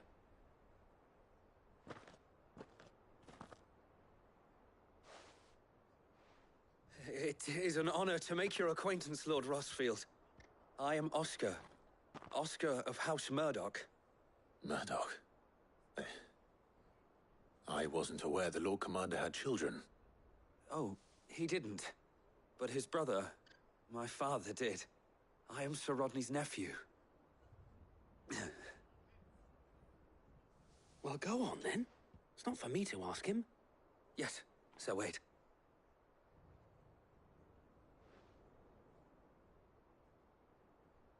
If it please you, my Lord Marquis, might you take me as your squire? I would learn the duties of a shield from the finest. I'm sorry to disappoint you, Oscar, but I'm a shield no longer. Nor was I ever the finest. And spending time in the company of an outlaw hardly seems a fitting education for one aspiring to take his oaths. My Aunt Hannah once told me that a man is not defined by his title, but what he does in its name. You have accomplished much since taking on the mantle of Cid, winning no little honor in so doing. And I would sooner serve under an honorable outlaw than an unworthy shield. Not that Sir Wade and the other Guardians are... I mean to say that, they're... It's all right. We know what you mean. There is only so much the boy can learn from me, my lord. But a squire... Would that really be so bad? You were a squire once. And I'm certain Sir Rodney would approve.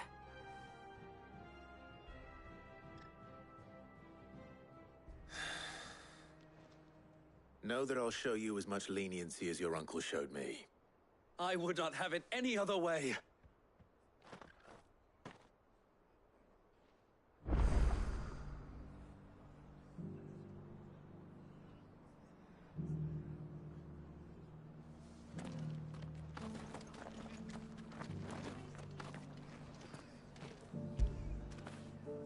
I feel good, boy.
Poor bastard. Couldn't run because of the weight of his load. Still, better a branded than one of us.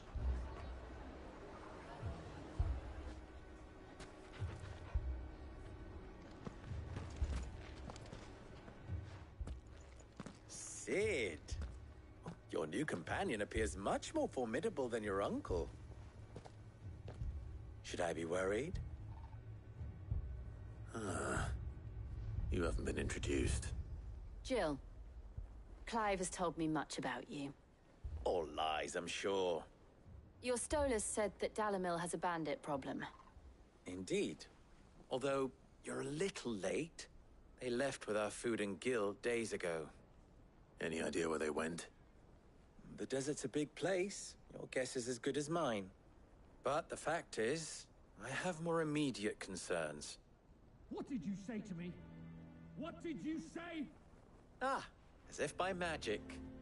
Let's just say we've yet to reach a consensus about how to solve Dalimil's little problem. And at this rate, it won't be the actions of the bandits which prove to be our undoing. It will be our own. I've tried reasoning with the dissenting parties, but even the Desert Hare has limits. Perhaps we could talk to them. What makes you think they'll listen to us? What makes you think they won't? She makes a fair point, Sid. And you won't have wasted much of your precious time if you fail. They're just across the courtyard.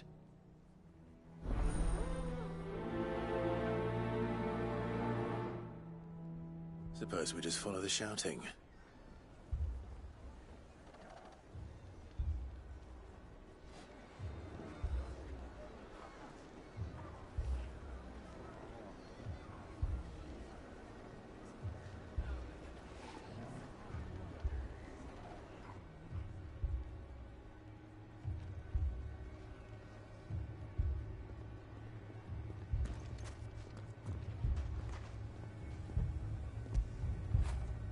You were right, boy.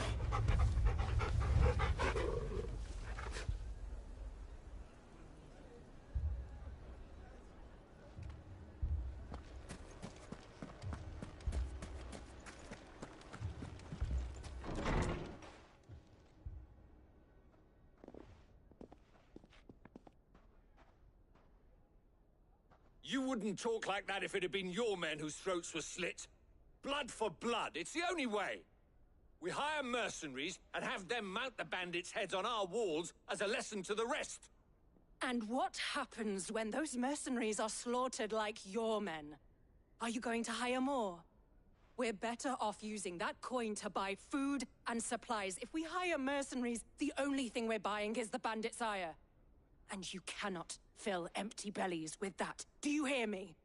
But what happens when they come back? Maybe it'll be your throat that's slit. That's enough. Both of you. Any more of this and I'll throw you out myself. Come back when you're ready to talk like adults.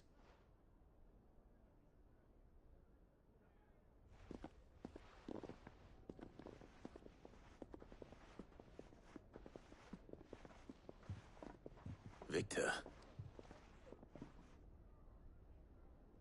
What's he doing here?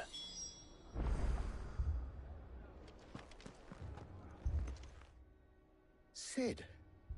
And Lady Jill. What brings you here? I was about to ask you the same thing. Costness is in chaos, and the markets have all but ceased to operate. The Briar's Kiss here in Dalimil is the only place I can reliably obtain supplies. I was here to do just that when Master Lubor told me of his troubles. He thought I might be able to talk some sense into these fools. But if you're here, I suppose his patience must be waning. Who are those people? Those were the thorns in Lubor's side. And the reason this place might be headed the same way as Costness. It's these accursed skies. The darkness is enough to drive a man to madness. Or an entire city, for that matter. We're still working on the skies. But in the meantime, perhaps we can find a solution to Dalimil's problems. I hope so. For all our sakes.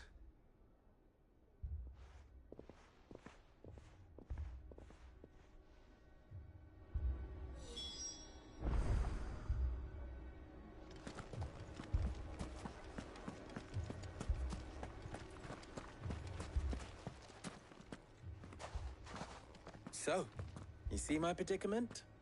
What I saw was a room full of people who were angry and afraid. And with good reason by the sound of it. But if left to smolder, that anger and fear could set the entire town alight. My thoughts exactly. What to do? Both sides wish to protect their homes and livelihoods, if only they could agree on how. But as long as they are divided, we are vulnerable. And if there's one thing bandits like, it's an easy target. What would Sid the Outlaw suggest? Well, if it were my namesake, he'd let them choose for themselves, and be on hand to pick up the pieces when it all went wrong. That sounds like a recipe for disaster. A recipe for disaster is precisely what it is. But perhaps that realization would be enough to make them question the ingredients. While it's plain neither Conrad nor Natalie will countenance the other's proposal, it may still be possible to make them doubt their own before presenting them with a third option. And that would be? To pool our resources and save the city ourselves. Why fight each other when all that fear and anger can be directed at the bandits? It appears we have a plan of action. Victor, pay Conrad a visit. See if you can't convince him of his folly. I'll speak with Natalie. As you wish. Your faces are not well known in this town. That may prove useful. Don't worry, Victor and I will do most of the talking.